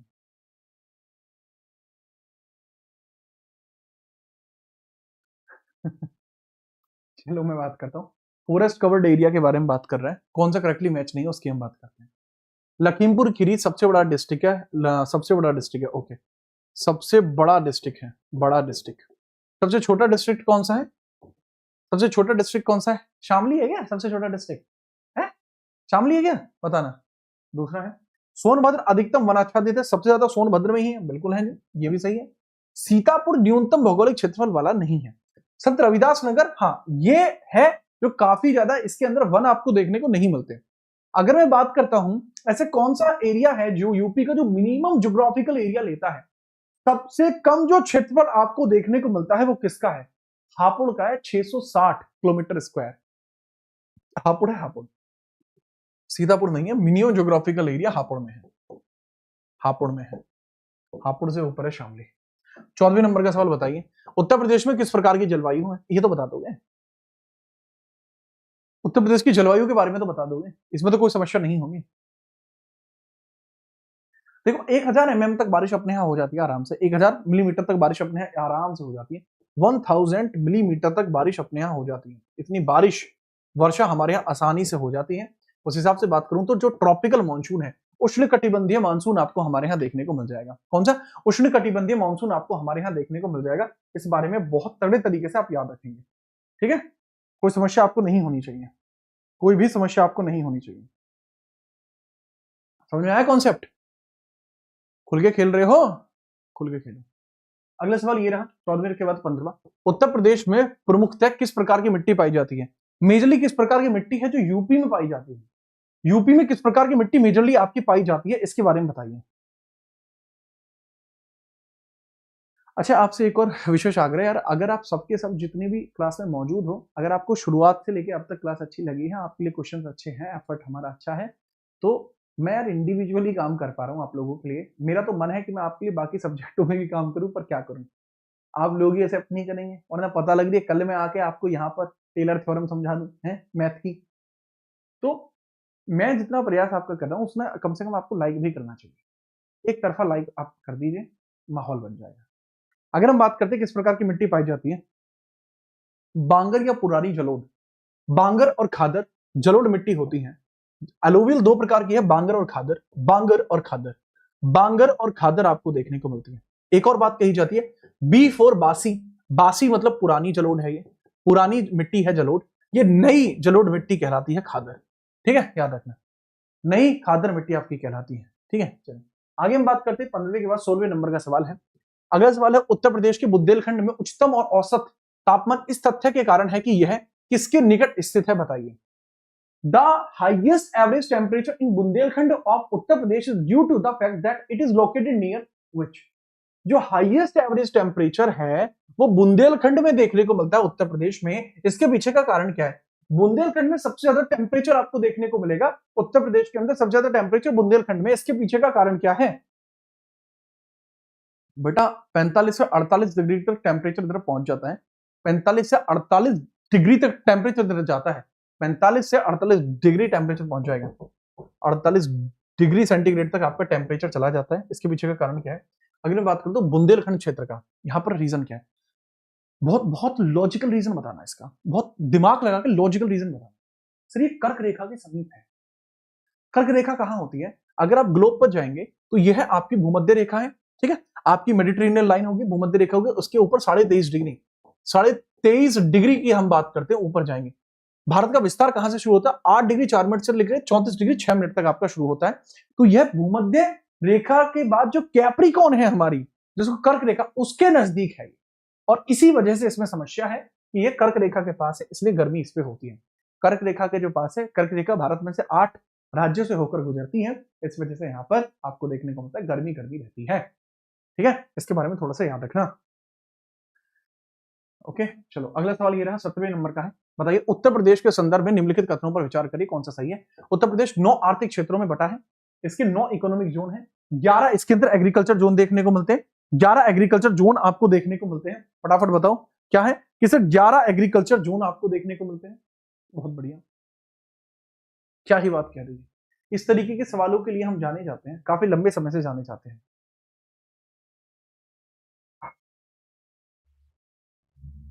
मजा आ गया।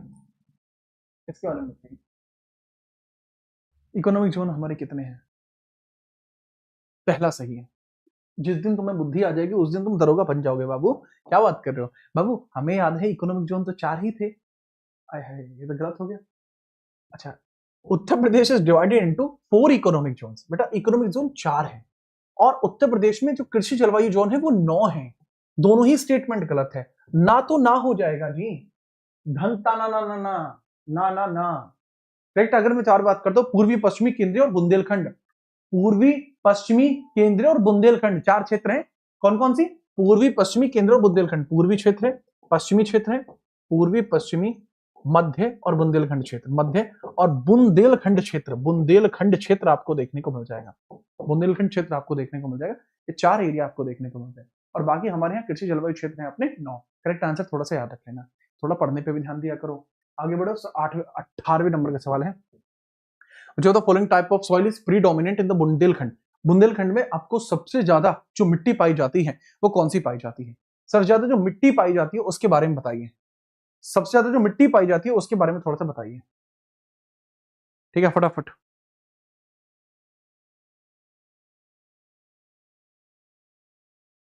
और डिटेल बताओ इसमें। ले भैया और डिटेल ले ले। 28 डिस्ट्रिक्ट इसमें है, 30 इसमें है, 10 इसमें है और 7 इसमें है। 8 7 15। ठीक है, याद रखना। डिस्ट्रिक्ट में लिख ले भैया, इतने इतने डिस्ट्रिक्ट इसमें देखने को मिल जाएंगे। डिटेलों की बात ना करें, ना करें जनाब, ना करें। अगर मैं बात करता हूँ किस प्रकार की जो सॉइल है प्रीडोमिनेंट है बुंदेलखंड रीजन में। बुंदेलखंड में मैं बता चुका हूं कि यहाँ सबसे पुरानी आपको मृदा आपको देखने को मिल जाएगी, सबसे प्रकार की पुरानी मृदा देखने को मिल जाएगी। और जो काली मिट्टी है, कपास की खेती है, मैक्सिमम हो जाती है। जलोढ़ मिट्टी आपको बेसिकली आपको दो आब क्षेत्र में देखने को मिलती है, दो आब क्षेत्र में देखने को मिलती है जहां से गंगा यमुना निकलती है। कैरल मिट्टी आपको यहाँ देखने को उतनी ज्यादा नहीं मिलती, करेल मिट्टी आपको यहाँ इतनी ज्यादा देखने को नहीं मिलती। इसके बारे में थोड़ा सा याद रखना। लाल मिट्टी भू कटाव की वजह से होता है, लाल मिट्टी विंध्यन में आपको देखने को मिल जाती है। ठीक है, चलो। पूर्वांचल में है एलुवियल, हमारे यहाँ भी एलुवियल ठीक ठाक है, पश्चिमांचल में भी। निम्नलिखित में से कौन उत्तर प्रदेश में स्थित नहीं है? क्या चीज उत्तर प्रदेश में आपको देखने को नहीं मिलती? 19वें नंबर का सवाल है, बताओ। दुधवा नेशनल पार्क है, भीमराव पक्षी अभ्यारण्य है, हस्तिनापुर वन्यजीव अभ्यारण्य है, कान्हा नेशनल पार्क एमपी में है। मुझे तो याद आ गई बात, बात खत्म हुई, बात खत्म। अगला चलिए आगे चलिए। कान्हा नेशनल पार्क कहां पे है? एमपी में देखने को मिलता है भाई जी। कान्हा नेशनल पार्क आपको एमपी में ही तो देखने को मिलता है, इसके बारे में तो आपको याद रखना है। ठीक है, चलो नेक्स्ट अगला सवाल ये रहा। उत्तर प्रदेश के निम्नलिखित शहरों में से सबसे छोटा वन अभ्यारण्य कहां पर स्थित है? सबसे छोटा वन अभ्यारण्य कहां पर स्थित है उत्तर प्रदेश में? छोटे छोटे वन अभ्यारण्य है आपके, जो है फॉरेस्ट सेंचुरीज आपको देखने को मिलते हैं। वाइल्ड लाइफ सेंचुरी, छोटी वाली वाइल्ड लाइफ सेंचुरी आपको कहां देखने को मिलती है, इसके बारे में बताइए। देखो, बहुत, अगर मैं वो कहूं, अगर मैं वो बोलूं भोजपुरी, अगर मैं बोलूं कि का है ना बाबू, कि पटवा रहे हो कि नहीं पटवा रहे हो, ये चीज अगर आप देखेंगे, पटवा आपको जो देखने को मिलता है, पटवा, तो ये एटा में है। तो एटा के लोग बहुत कहते हैं कि भाई पटवा या रहंदे, तो पटवा चीज आपको देखने को मिल जाएगी। ये सबसे छोटा अभ्यारण्य। ये छोटी सोच होती है, पटवा रहे हो नहीं पटवा रहे हो, बेटा ये बहुत छोटी सोच है, बहुत छोटी सोच है। इस छोटी सोच के साथ आप आगे नहीं जा सकते। तो ये छोटा वन अभ्यारण्य भी है, सोच भी छोटी है, इसके बारे में आप थोड़ा सा याद रखेंगे। ठीक है, याद रखना। 108 हेक्टेयर में है, 108 हेक्टेयर में एटा के अंदर है। 108 हेक्टेयर में देखने को मिलता है, हेक्टेयर में आपको देखने को मिलता है। कितने हेक्टेयर में? 108 हेक्टेयर में आपको देखने को मिलेगा। ठीक है, याद रखना।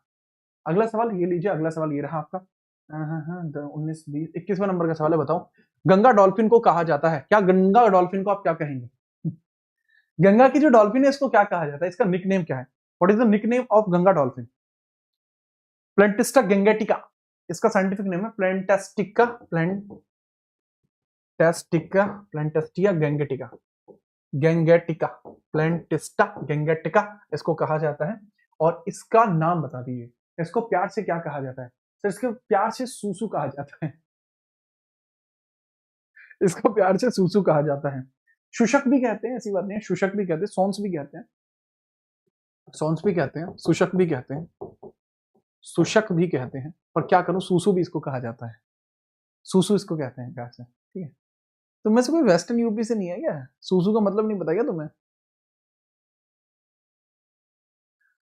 एक बच्चा कह रहा है भोजपुरी हमाओ के आबे ले। ठीक है, एक बच्चा पता लगा ना, अब मुझे पता लगी कि हाँ वेस्टर्न यूपी के बालक भी हैं इसमें।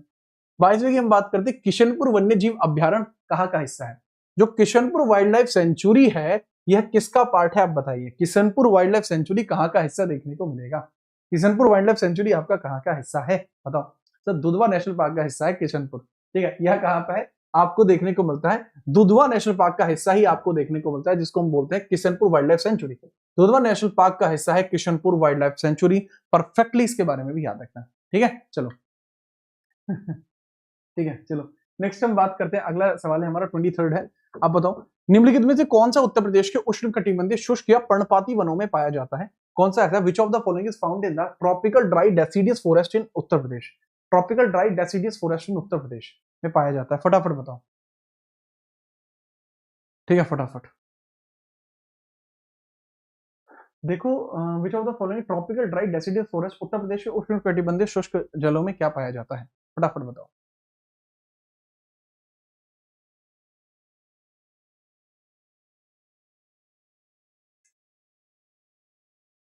करेक्ट, हम बात करते हैं।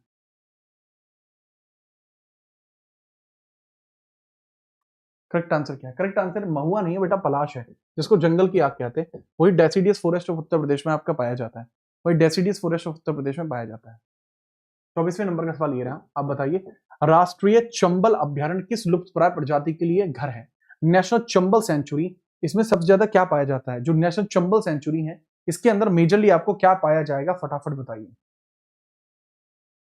उत्तर प्रदेश, मध्य प्रदेश में फैला हुआ है, मेजरली राजस्थान में भी है।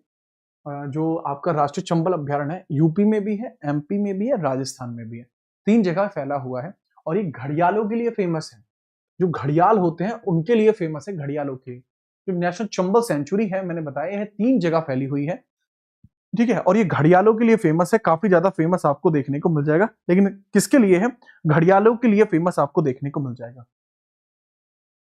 अगला है, निम्नलिखित युग्मों में से कौन सा सही युग्म है, बताइए।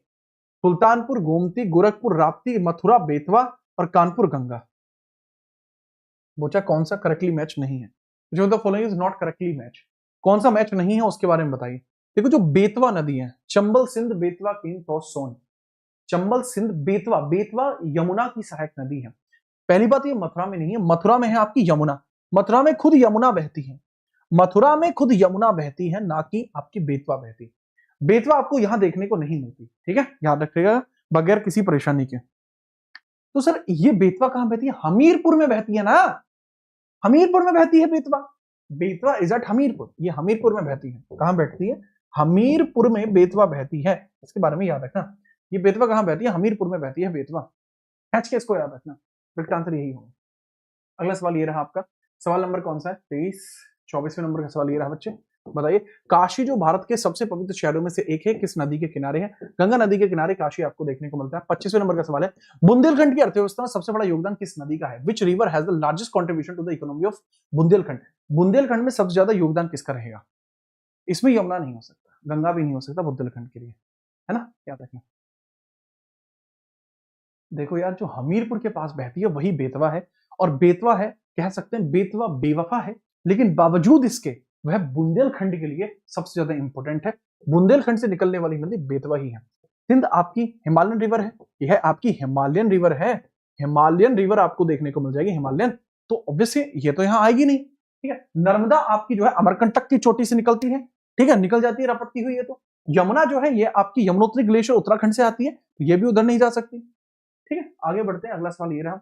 अगला सवाल आपको देखने को मिल जाएगा 26वें नंबर का, निम्नलिखित में से कौन सी नदी उत्तर प्रदेश में नहीं बहती? गंगा, यमुना, रामगंगा, झेलम। झेलम अगर आप देखेंगे, झेलम ये जम्मू कश्मीर की नदी है, हिमालयन रिवर है, तो ये भी यहां नहीं बहेगी, ये भी यहां पर नहीं बहेगी, ठीक है। चलो, हमीरपुर हिंडन नदी के किनारे, अच्छा, हिंडन नदी के किनारे हमीरपुर, बहुत बढ़िया बेटा। हिंडन नदी के किनारे गाजियाबाद है, गाजियाबाद हिंडन नदी के किनारे है, याद रखना, ठीक है, याद रखना इसके बारे में थोड़ा सा।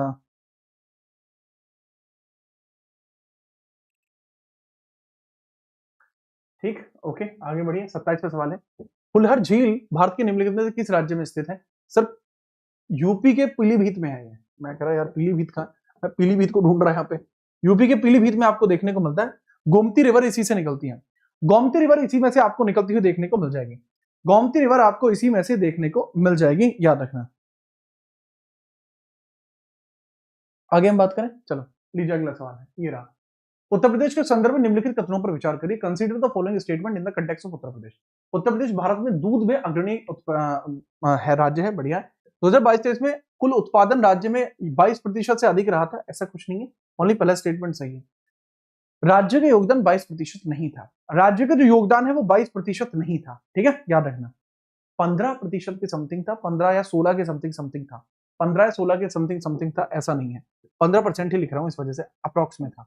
आगे अगला सवाल आपको देखने को मिलता है, सवाल नंबर है 27 के बाद 28, 29वें नंबर का सवाल है, बताओ निम्नलिखित में से कौन सी प्रमुख 12 बासमती चावल उत्पादक राज्य है? सबसे ज्यादा बासमती चावल आपको कहां देखने को मिलते हैं? सबसे ज्यादा चावल उत्पादन यूपी में नहीं होता, परंतु अगर बासमती की बात करूंगा कि बासमती चावल सबसे ज्यादा कहां होते हैं, वो आप बताइए सबसे ज्यादा कहां होते हैं, सबसे ज्यादा कहां होते हैं?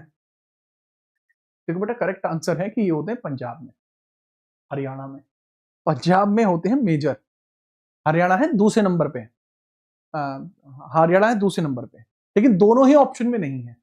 ऑप्शन की वजह से मुझे जाना पड़ेगा उत्तर प्रदेश पे। दोबारा दिमाग लगा लेना बेटा, ये होते पंजाब में, पर पंजाब ऑप्शन में नहीं है, इस वजह से मैं जानू यूपी के साथ, क्योंकि हरियाणा भी ऑप्शन में नहीं है।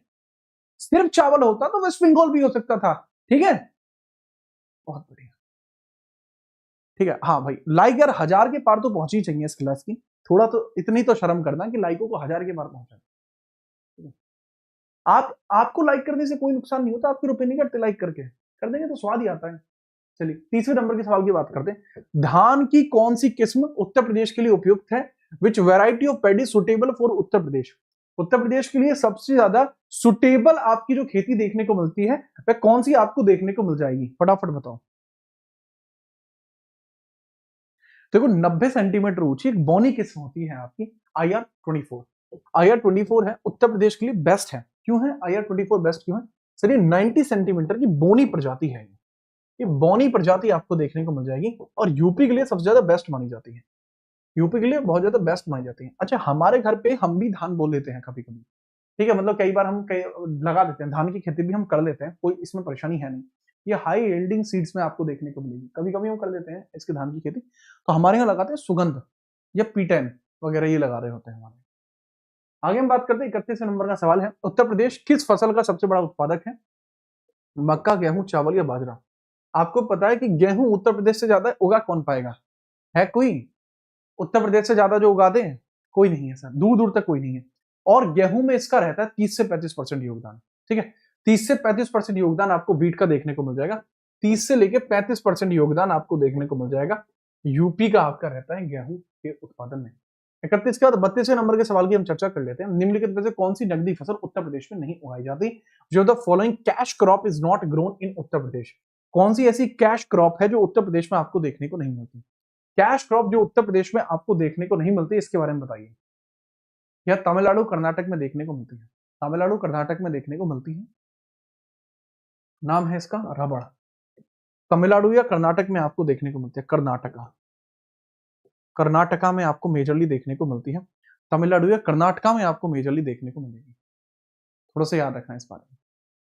32 के बाद 33वें नंबर का सवाल है, बताइएगा जरा। 33वें नंबर का सवाल है, निम्नलिखित में से क्या भारत के बुंदेलखंड क्षेत्र में उगाई जाने वाली बड़ी फसल नहीं है? Which of the following is not a major crop grown in the Bundelkhand region of India? कौन सी ऐसी फसल है जो मेजर क्रॉप है, ग्रोन की जाती है बुंदेलखंड रीजन में? क्योंकि बुंदेलखंड के अंदर जो जलवायु बड़ी शुष्क है, वह सारी फसल नहीं की जा सकती, तो बहुत लिमिटेड फसल ही आपकी यहाँ की जाती है। तो यहाँ किया जाता है कसावा की खेती की जाती है।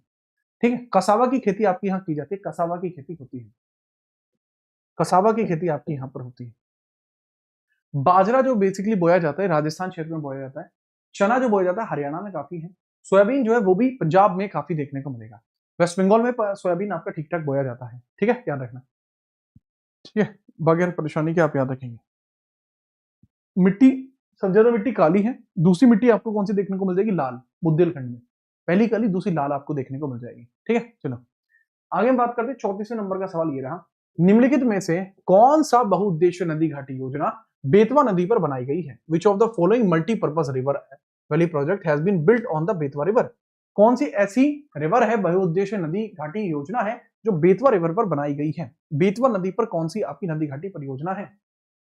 फटाफट बताओ सर। यहां पर जो परियोजना आपको देखने को मिल जाएगी 1958 में आपकी बनाई गई थी। माता टीला परियोजना 1958 में बनाई गई थी। बाकी ऑप्शंस की मैं थोड़ी सी चर्चा करता हूं। जैसे रिहंद डैम है, तो सर यह बेतवा पर नहीं बनाया गया है। रिहंद डैम आपका बेतवा पर नहीं बनाया गया है। ये आपको जो देखने को मिल जाएगा, जो गोविंद वल्लभ पंत सागर, गोविंद वल्लभ पंत सागर जो लेक है उस पर बनाया गया है। उस लेक पर बनाया गया है, GVPS लेक पर बनाया गया है। गोविंद वल्लभ पंत सागर लेक पर बनाया गया है। ठीक है, चलो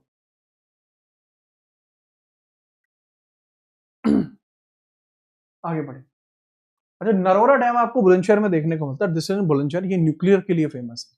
न्यूक्लियर के लिए फेमस है। 35वें नंबर का सवाल है आपका, निचली गंगा कहां पर गंगा से निकलती है?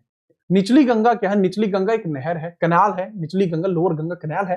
ये गंगा से कहां से निकलती है? निचली गंगा एक कनाल है जो कहां से निकलती है, इसके बारे में आपसे पूछा जा रहा है। तो निचली गंगा नरोरा से ही निकलती है। ये कनाल है, निचली गंगा यहां से निकलती है। कहां से? नरोरा से निकलती है। और ये फेमस आपको देखने को मिलती है कि सर ये एक नहर है और अच्छी खासी सिंचाई के लिए इसका पानी का प्रयोग किया जाता है, ठीक ठाक किया जाता है, ठीक है, याद रखना। कानपुर चमड़े के कपड़े के लिए फेमस है, सॉरी चमड़े के लिए फेमस है, तो वन डिस्ट्रिक्ट वन प्रोडक्ट है कानपुर का, वो चमड़ा हो जाएगा, ठीक है। लेदर प्रोडक्ट्स आपको देखने को मिल जाएंगे। अगला सवाल ये रहा, 36वें नंबर का सवाल है, आप बताइए 36वें नंबर का सवाल है, निम्नलिखित में से कौन सी जल विद्युत परियोजना उत्तर प्रदेश से बाहर स्थित है? कौन सी जल विद्युत परियोजना आपको देखने को मिल जाएगी जो उत्तर प्रदेश से बाहर स्थित है? मैं बात करता हूँ, छिबरो यूपी में है, रिहंद यूपी में है, खादोरी यूपी में, टिहरी उत्तराखंड में है। उत्तराखंड में टिहरी डैम परियोजना आपको देखने को मिल जाएगी। यूपी में कितनी है? आपके टिहरी डैम परियोजना आपको देखने को मिलती है आपके उत्तराखंड में। बाकी तीनों की तीनों आपको यूपी में देखने को मिल जाएंगी, यूपी में देखने को मिल जाएंगे, ठीक है। चलो, छिबरो कहां है? यमुना के पास सहारनपुर में है भाई छिबरो। जो पूछे यमुना नदी पर है, यमुना नदी पर है, और ये सहारनपुर में देखने को मिलती है, सहारनपुर में है, सहारनपुर में आपको देखने को मिलती है, सहारनपुर में आपको देखने को मिलती है। याद रखना इसके बारे में, सीधे तौर पर याद रखना इसके बारे में, ठीक है। एकदम सिस्टम खींच के रखो पूरा। आगे हम बात करते हैं 36 के बाद 37वें नंबर का सवाल है, भारत में पीने के पानी की जरूरत को पूर्ण करने के लिए 6 राज्यों के द्वारा कौन सी संयुक्त अभियान चलाया जा रहा है? भारत में पानी की जो कमी है वो चल रही है, उस पानी की कमी को दूर करने के लिए एक परियोजना आपकी चलाई जा रही है, वो कौन सी आपको देखने को मिल जाएगी, ठीक है। चलो फटाफट बताओ।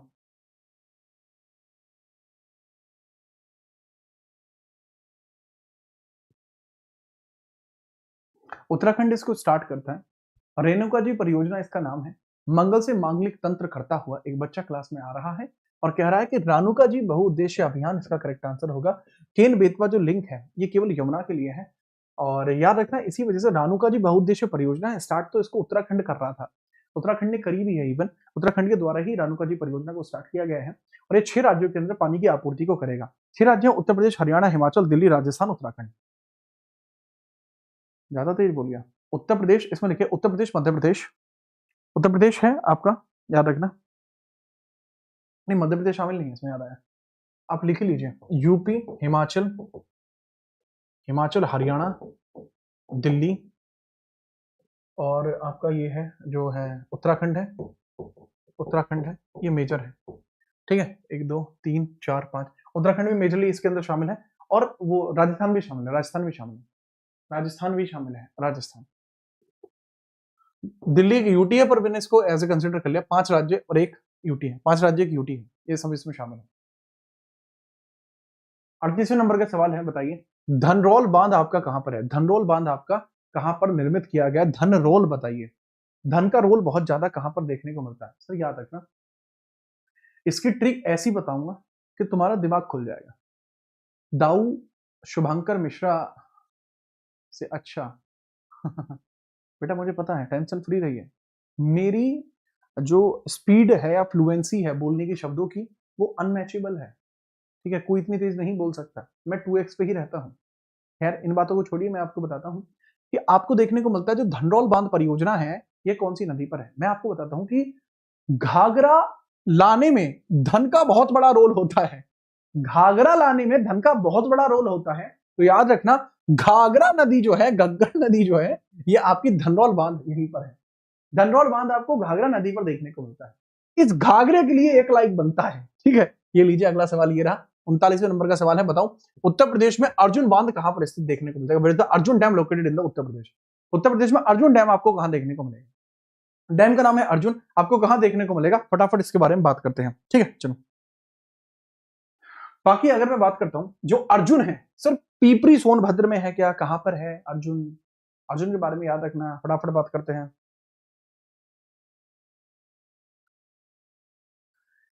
माता टीला कहां पे है? ललितपुर में है। एक बच्चा मुझे पूछा माता टीला ललितपुर में है, माता टीला कहां पे है बाबू? माता टीला ललितपुर में देखने को मिल जाएगी, ललितपुर में देखने को मिल जाएगा, ठीक है, याद रखना।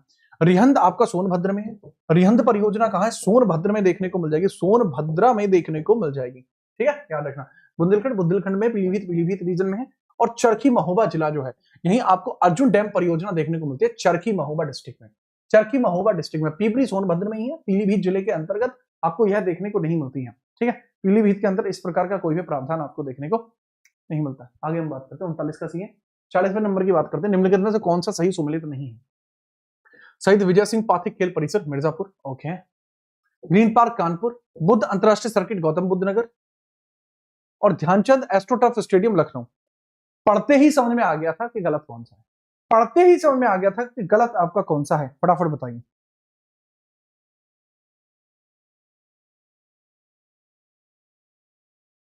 फटाफट बताओ। देखो अगर मैं बात बताऊं 2011 और 13 के बीच में एक इंटरनेशनल, देखो मैंने, मुझे पता था आप गलती करोगे, आप कहोगे बुद्ध अंतरराष्ट्रीय सर्किट, बेटा मुझे तुरंत याद आया कि 2011 और 13 के अंदर बनाया गया F1 रेसिंग ट्रैक था, F1 रेसिंग ट्रैक था, ये रेसिंग ट्रैक था, मैंने बताया था F1 रेसिंग ट्रैक था। करेक्ट आंसर ये नहीं, करेक्ट आंसर शहीद विजय सिंह पाथिक खेल परिषद, यह मिर्जापुर में नहीं है, यह आपको कहां देखने को मिलता है, गौतम बुद्ध नगर में देखने को मिलता है, नोएडा के पास है जीबी नगर, गौतम बुद्ध नगर में है आपका शहीद विजय सिंह पाथिक खेल रिजर्व। करेक्ट आंसर ए होगा इसमें, जो रॉन्ग है। ठीक है, चलो आगे हम बात करते हैं। 41वें नंबर का सवाल है, बताएंगे तेरा भारतीय पर्यटन स्वर्ण त्रिकोण में उत्तर प्रदेश का कौन सा शहर शामिल है? जो आपका गोल्डन ट्राइंगल है, इसमें कौन सा शहर आपको शामिल देखने को मिल जाएगा, फटाफट बताओ।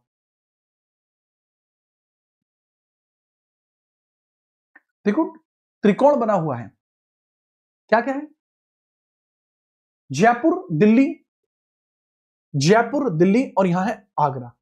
This is Agra, this is Delhi and this is Jaipur. यही है आपका golden triangle of tourism, Agra इसके अंदर शामिल है। गोल्डन ट्राइंगल ऑफ टूरिज्म आपको देखने को मिलता है, जिसमें आपको यूपी का अपना शहर आगरा भी देखने को मिल जाएगा। ठीक है, तीनों शहरों के जो बीच की दूरी है 200 से 250 किलोमीटर है, इसी वजह से आपको देखने को मिलता है। 42वें सवाल है, निम्नलिखित में से कौन सा शहर पर्यटन के बौद्ध सर्किट का हिस्सा नहीं है? बौद्ध सर्किट, अब ये पूछा है बुद्ध सर्किट ऑफ टूरिज्म है ना कि रेसिंग, ये बुद्ध सर्किट अब दूसरा वाला है, ये बुद्ध सर्किट अब टूरिज्म वाला है, वो बुद्ध सर्किट रेसिंग वाला था, ये टूरिज्म वाला है। इसमें पूछा है कि क्या इसके अंतर्गत आपको शामिल है, फटाफट। अच्छा हिस्सा है पूछा है, अच्छा हिस्सा है पूछा है। तो अगर बुद्ध सर्किट में आपके जो जो स्थान बुद्ध जी से संबंधित है वो सभी इसके अंदर शामिल है। जैसे अगर मैं बात करता हूँ सारनाथ है, कुशीनगर है, कपिलावस्ती है, कपिलावस्तु है, श्रावस्ती है, और आपका ये सभी चीजें आपको देखने को मिलती है मेजरली, जो बुद्ध से कहीं ना कहीं रिलेट करती हैं। ठीक है, अब अगर मैं बात करता हूँ इसमें सारनाथ है, जहां इन्होंने सर्वाधिक उपदेश दिए, इन्होंने यहाँ प्रथम उपदेश दिए हैं, प्रथम उपदेश दिए हैं, और इन्हीं प्रथम उपदेशों को क्या कहा जाता है? धर्म चक्र परिवर्तन के तौर पर जाना जाता है। और ये चक्र से और साइड में दो हिरण बैठा के इसको क्या किया जाता है? इसको इंगित किया जाता है। तो करेक्ट आंसर बोल दी सारनाथ। आर्यभट्ट नक्षत्रशाला कहां पर स्थित देखने को मिलती है? आर्यभट्ट प्लेनिटेरियम आपको देखने को मिलता है, कहां पर है आर्यभट्ट प्लेनिटेरियम, आपको कहां देखने को मिलता है? इसके बारे में चर्चा करके मुझे बता दीजिए। सर जी ये देखने को मिलता है खाके पान रामपुर वाला, ना कि बनारस का, रामपुर में देखने को मिलता है आर्यभट्ट प्लेनेटेरियम नक्षत्रशाला, जहां पर सभी प्लैनेट्स को वैक्सिंग स्टैच्यू एंड बाकी अलग स्टफ से क्रिएट करके बनाया गया है, जो इसके बारे में पूरी चर्चा करता है। ठीक है, अब इंदिरा गांधी नक्षत्रशाला कहां पे है? वो लखनऊ में है, लखनऊ में इंदिरा गांधी नक्षत्रशाला है, इंदिरा गांधी प्लेनेटेरियम है, नक्षत्रशाला है। बच्चे यहां गलती कर देते हैं कई बार कि भाई नक्षत्रशाला यहां है, इंदिरा गांधी लखनऊ में है, आर्यभट्ट की आपको कहां देखने को मिलेगी? ठीक है, चलो डॉक्टर भीमराव अंबेडकर आपको देखने को मिलते हैं, वो भी रामपुर में है, मुझे याद आया, डॉक्टर भीमराव भी यहीं पर है, डॉक्टर भीमराव नक्षत्रशाला भी यहीं है, भीमराव नक्षत्रशाला भी यहीं है भैया, डॉक्टर भीमराव नक्षत्रशाला भी आपको यहीं देखने को मिल जाएगी। ठीक है, लेकिन जवाहर नक्षत्रशाला यह प्रयागराज में, जवाहर नक्षत्रशाला प्रयागराज में देखने को मिलती है। ठीक है, जगह नहीं है बट लिख लेना, जवाहर नक्षत्रशाला प्रयागराज में है। ठीक है, जवाहर प्रयागराज में, बिल्कुल बेटा, ओ माय गॉड सॉरी। अगला सवाल ये रहा आपका, अगला सवाल पूछा जाएगा 41, 42, 43, 44वें नंबर का सवाल है। डॉक्टर भीमराव जो नक्षत्रशाला रामपुर में होता है, प्रयाग में जो आपको देखने को मिलती है जवाहर नक्षत्रशाला देखने को मिलती है, जवाहर नक्षत्रशाला आपको देखने को मिल जाएगी, नक्षत्रशाला जवाहर वाली। आगे बढ़िए 45वां, प्रयाग स्थित एल्फ्रेड पार्क का पुनः नामकरण किया गया, किसके नाम पर किया गया? एल्फ्रेड पार्क के अंदर 27 फेब के अंदर 1931 में घटना घटी थी, इसी की वजह से इसका नाम चेंज कर दिया गया है, इसी की वजह से इसका नाम चेंज कर दिया गया है। क्यों है? यहीं पर 27 फेब 1931 में चंद्रशेखर आजाद जी ने स्वयं को शहीद कर दिया था देश के लिए, इन्होंने ही स्वयं को देश के लिए शहीद कर दिया था। तो चंद्रशेखर आजाद नाम पर ही आप देखेंगे कि भैया नामकरण किया गया है, किसका? प्रयागराज के एल्फ्रेड पार्क का नामकरण किया गया है। प्रयागराज में स्थित है एल्फ्रेड पार्क, इसका पुनः नामकरण किया गया है। करेक्ट आंसर आपको यहीं देखने को मिलेगा, यहीं आपको देखने को मिलेगा। ठीक बात है, याद रखना। आगे हम बात करते हैं 46वें नंबर का सवाल ये रहा, बताइए निम्नलिखित में से कौन सा सही सुमेलित नहीं है। खेल की वास्तुकलाओं का निर्माण मेरठ में, सही है। साबुन निर्माण कानपुर में, सिगरेट बनाना गाजियाबाद में और बिस्कुट बनाना लखनऊ में। कौन सा आपका मैच नहीं करता, कौन सा आपका मैच नहीं करता, फटाफट। देखो यार, मोदीनगर आगरा ये बिस्किट के लिए फेमस है, मोदीनगर आगरा बिस्किट के लिए फेमस है, ना कि लखनऊ। मोदीनगर हुआ, नगर हुआ, आगरा हुआ, ये फेमस है बिस्किट के लिए। गलत यही है, बाकी सब सही है। 47वां बताइए, उत्तर प्रदेश के किन जिलों में सिगरेट बनाई जाती है। यूपी के किस डिस्ट्रिक्ट के अंदर सिगरेट बनाई जाती है, और काफी ज्यादा सिगरेट बनाई जाती है, ऐसा नहीं कि कुछ कम सिगरेट बनाते हो, नहीं, तगड़े लेवल पर सिगरेट आपकी बनाई जाती है, याद रखना। आईटीसी की तो एक बहुत बड़ी फैक्ट्री है, ठीक है, इंडियन टोबैको कंपनी आईटीसी, इसकी बहुत बड़ी फैक्ट्री भी आपको देखने को मिल जाएगी। देखो अगर मैं बात बताता हूं, सहारनपुर और गाजियाबाद लकड़ी की नक्काशी के लिए फेमस है। सहारनपुर वैसे तो, लेकिन लकड़ी की इतनी नक्काशी कर देते हैं, उसकी सिगरेट बना देते हैं, उसकी सिगरेट बना देते हैं, ठीक है। चलो, गाजियाबाद में ही आपको देखने को मिलती है कि सिगरेट फैक्ट्री भी है, काफी बड़ी सिगरेट फैक्ट्री है आईटीसी की, वो गाजियाबाद में। 48वें नंबर का सवाल आप बताएंगे मुझे, निम्नलिखित में से कौन सी जगह रेशमी वस्त्रों के लिए प्रसिद्ध है। Which of the following place is famous for the silk fabrics. Silk fabric के लिए कौन सी जगह फेमस आपको देखने को मिलेगी, फटाफट बताओ। जब आपकी जॉब लग जाए, यकीन मानना, आप अपनी माता जी को एक बनारसी साड़ी गिफ्ट करना, वो सिल्क की बनी होती है। और जब जॉब लगने के बाद 3-4 साल निकल जाए, आपका विवाह हो जाए, तो अपनी पत्नी को लेकर जाना वहां पर, दर्शन कराना काशी विश्वनाथ मंदिर जी के, वहां से उनको बनारसी साड़ी खरीदवाना, याद रखना, ठीक है। तो करेक्ट आंसर है Varanasi, Varanasi is the correct answer. ये फेमस है किसके लिए, सिल्क फैब्रिक के लिए फेमस है। Correct answer is silk fabric, ठीक है। खींच के रखो अगला 49। बताइए निम्नलिखित में से किस जिले में चीनी मिट्टी की वस्तुएं बनाई जाती हैं। In which of the following districts are the pottery items made. Pottery items जो मेड किए जाते हैं उसके बारे में बताओ। पॉटरी आइटम्स जो मेड किए जाते हैं वो कहां बनाए जाते हैं, मेजर। तो सबसे ज्यादा जो पॉटरी आइटम बनाए जाते हैं वो आपको देखने को मिलते हैं बुलंदशहर के खुर्जा के अंदर। खुर्जा के अंदर आपके बनाए जाते हैं पॉटरी आइटम्स, अच्छे खासे लेवल पर खुर्जा में पॉटरी आइटम्स बनाए जाते हैं, खुर्जा में, ठीक है, याद रखना। चमड़े के कार्य के लिए उत्तर प्रदेश का आपका कौन सा फेमस है। आगरा फेमस है चमड़े के कार्य के लिए। आपको अगर लगे कि आगरा जो है केवल टूरिज्म के लिए फेमस है, आगरा पंछी पेठे के लिए फेमस है, ऐसा नहीं है। आगरा बहुत ज्यादा फेमस है लेदर के लिए, बहुत ज्यादा फेमस है, ठीक है, याद रखना। इसको हम देख लेते हैं, इसको मैं मैच कर लेता हूं। निम्नलिखित सूची 1 को सूची 2 से मिलाना है। यह सवाल आपके कौन से नंबर का है जी, 49 के बाद ये सवाल 50, और ये है आपका 51वें नंबर का सवाल है आपका, 51वें नंबर का सवाल है आपका, 51 है ना कि 21, 51 सवाल है। देखो, चीनी मिट्टी के बर्तन पॉटरी मिलेगी खुर्जा से, बात खत्म। पीतल मिलेगा फिरोजा, पीतल जो है फिरोजाबाद से मिलेगा वैसे तो पीतल, ठीक है, चलो पीतल मुरादाबाद से, सॉरी, पीतल मिलेगा मुरादाबाद से। शीशा ग्लास क्राफ्ट बनेगा फिरोजाबाद से, और ब्लैक पॉटरी बनेगी निजामाबाद से। तो बात खत्म हुई। करेक्ट आंसर क्या होगा, ए का हो गया 4, ए का 4, ए का 4 खाली एक में ही है, बी ऑप्शन हो जाएगा, B2 C1 D3, B option is the correct. 42 है। 52वां सवाल बताइए, नरमाणु जो नरौरा परमाणु है वो बुलंदशहर में है। बुलंदशहर के अंदर नरौरा में परमाणु संयंत्र आपको देखने को मिल जाएगा, नरौरा बुलंदशहर में देखने को मिलता है।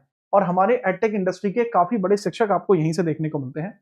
इसकी स्थापना 1977 में हुई थी, 1977 में इसकी स्थापना होती है, 1977 में इसकी स्थापना होती है। 52वें नंबर का सवाल था, ठीक है, याद रखना। बाकी देखो, बाकी सब्जेक्टों पर भी आप पूरा ध्यान रखना, बाकी जिम्मेदारी मैंने संभाली रखी है आपकी हर एक सब्जेक्ट की। आप सही लिमिटेड टाइम है आपके पास, उसका सही प्रयोग करिए। हर एक तरीके से मैंने आपकी जिम्मेदारी को संभाला हुआ है। मैं अगर आपको टेलीग्राम पे बताऊं, अपने टेलीग्राम के ऊपर बताऊं, तो हमने ना एक ग्रुप ये क्रिएट किया था यूपी के लिए स्पेशल, 9000 के आसपास लोग इसमें आए हैं। और इसके अंदर कहने के बावजूद भी मुझे नहीं समझ में आ रहा कि 9000 लोग, मुझे, मैंने पहले भी बोला था, मुझे फॉलोअर्स की भूख नहीं है। इसमें वो बच्चे हो जो रेगुलर इसको ज्वाइन कर सकें। तो मैं यहाँ सुबह का मैंने शेड्यूल डाला कि आज का शेड्यूल क्या रहना चाहिए। शेड्यूल डालने के बाद मैंने कल के हिंदी के आंसर डाले, आज के हिंदी के सेट डाले, एलसीएम एचसीएम की पीडीएफ डाली, और यहाँ पर रीजनिंग के लिए और बाकी सब्जेक्ट्स के लिए मैंने इसमें चीजें डाली। जैसे इंपोर्टेंट एक केसेस की वीडियो भी डाल दी, तो देखने वाले देख रहे हैं, पढ़ने वाले पढ़ रहे हैं, ठीक है, तो उस पर भी थोड़ा ध्यान रखा करिए। आगे हम बात करते हैं जो हमारा मेन टेलीग्राम चैनल है जीतना जीएस, जब आप इस पे जाओगे तो इसमें खास ग्रुप स्पेशली फॉर यूपीएसआई मैंने पिन किया हुआ है। चलो हम बात करते हैं आगे, अगला समझिए, अगला सवाल क्या है। ये रहा अगला सवाल, आजा भाई। 53वें नंबर का सवाल है, भारत का विशालतम विद्युतीय शहर किस शहर स्थान के पास निर्मित किया गया है? Near which place is the India's largest electronic city being built? Bharat का जो इलेक्ट्रॉनिक सिटी है वो कहां बिल्ड किया गया, इसके बारे में बताइए। सर ये बनाया गया डी ग्रेटर नोएडा में। कहा? डी ग्रेटर नोएडा में बनाया गया है। ठीक है, ग्रेटर नोएडा में यह बनाया गया है। ठीक है, ग्रेटर नोएडा में आपको बनाया गया है, इस बारे में याद रखना। सिंपल। ठीक है, 54वें नंबर का सवाल है, बताइए उत्तर प्रदेश के किस जिले में डोलोमाइट नामक खनिज का उत्पादन होता है? डोलोमाइट आपको कहां देखने को मिलता है? जैसे मान के चलो डोलो की गोली बुखार में खाते हैं सब, खाते हैं नहीं खाते? कि डोलो बुखार हो रहा है, डोलो की गोली खा लो डोलो की गोली। तो डोलो की गोली की तरह याद रखना, डोलो की गोली सोने की है, क्योंकि सोनभद्र में भी देखने को मिलती है। डोलो की गोली सोने की है क्योंकि सोनभद्र में भी आपको यह देखने को मिल जाती है। ऊर्जा की राजधानी भी इसको कहा जाता है। 55वें नंबर का सवाल है, बताइए निम्नलिखित में से कौन सा खनिज इलाहाबाद जिले के करछना तहसील में पाया जाता है? इलाहाबाद के करछना में आपका जो पाया जाता है वो कौन सा है?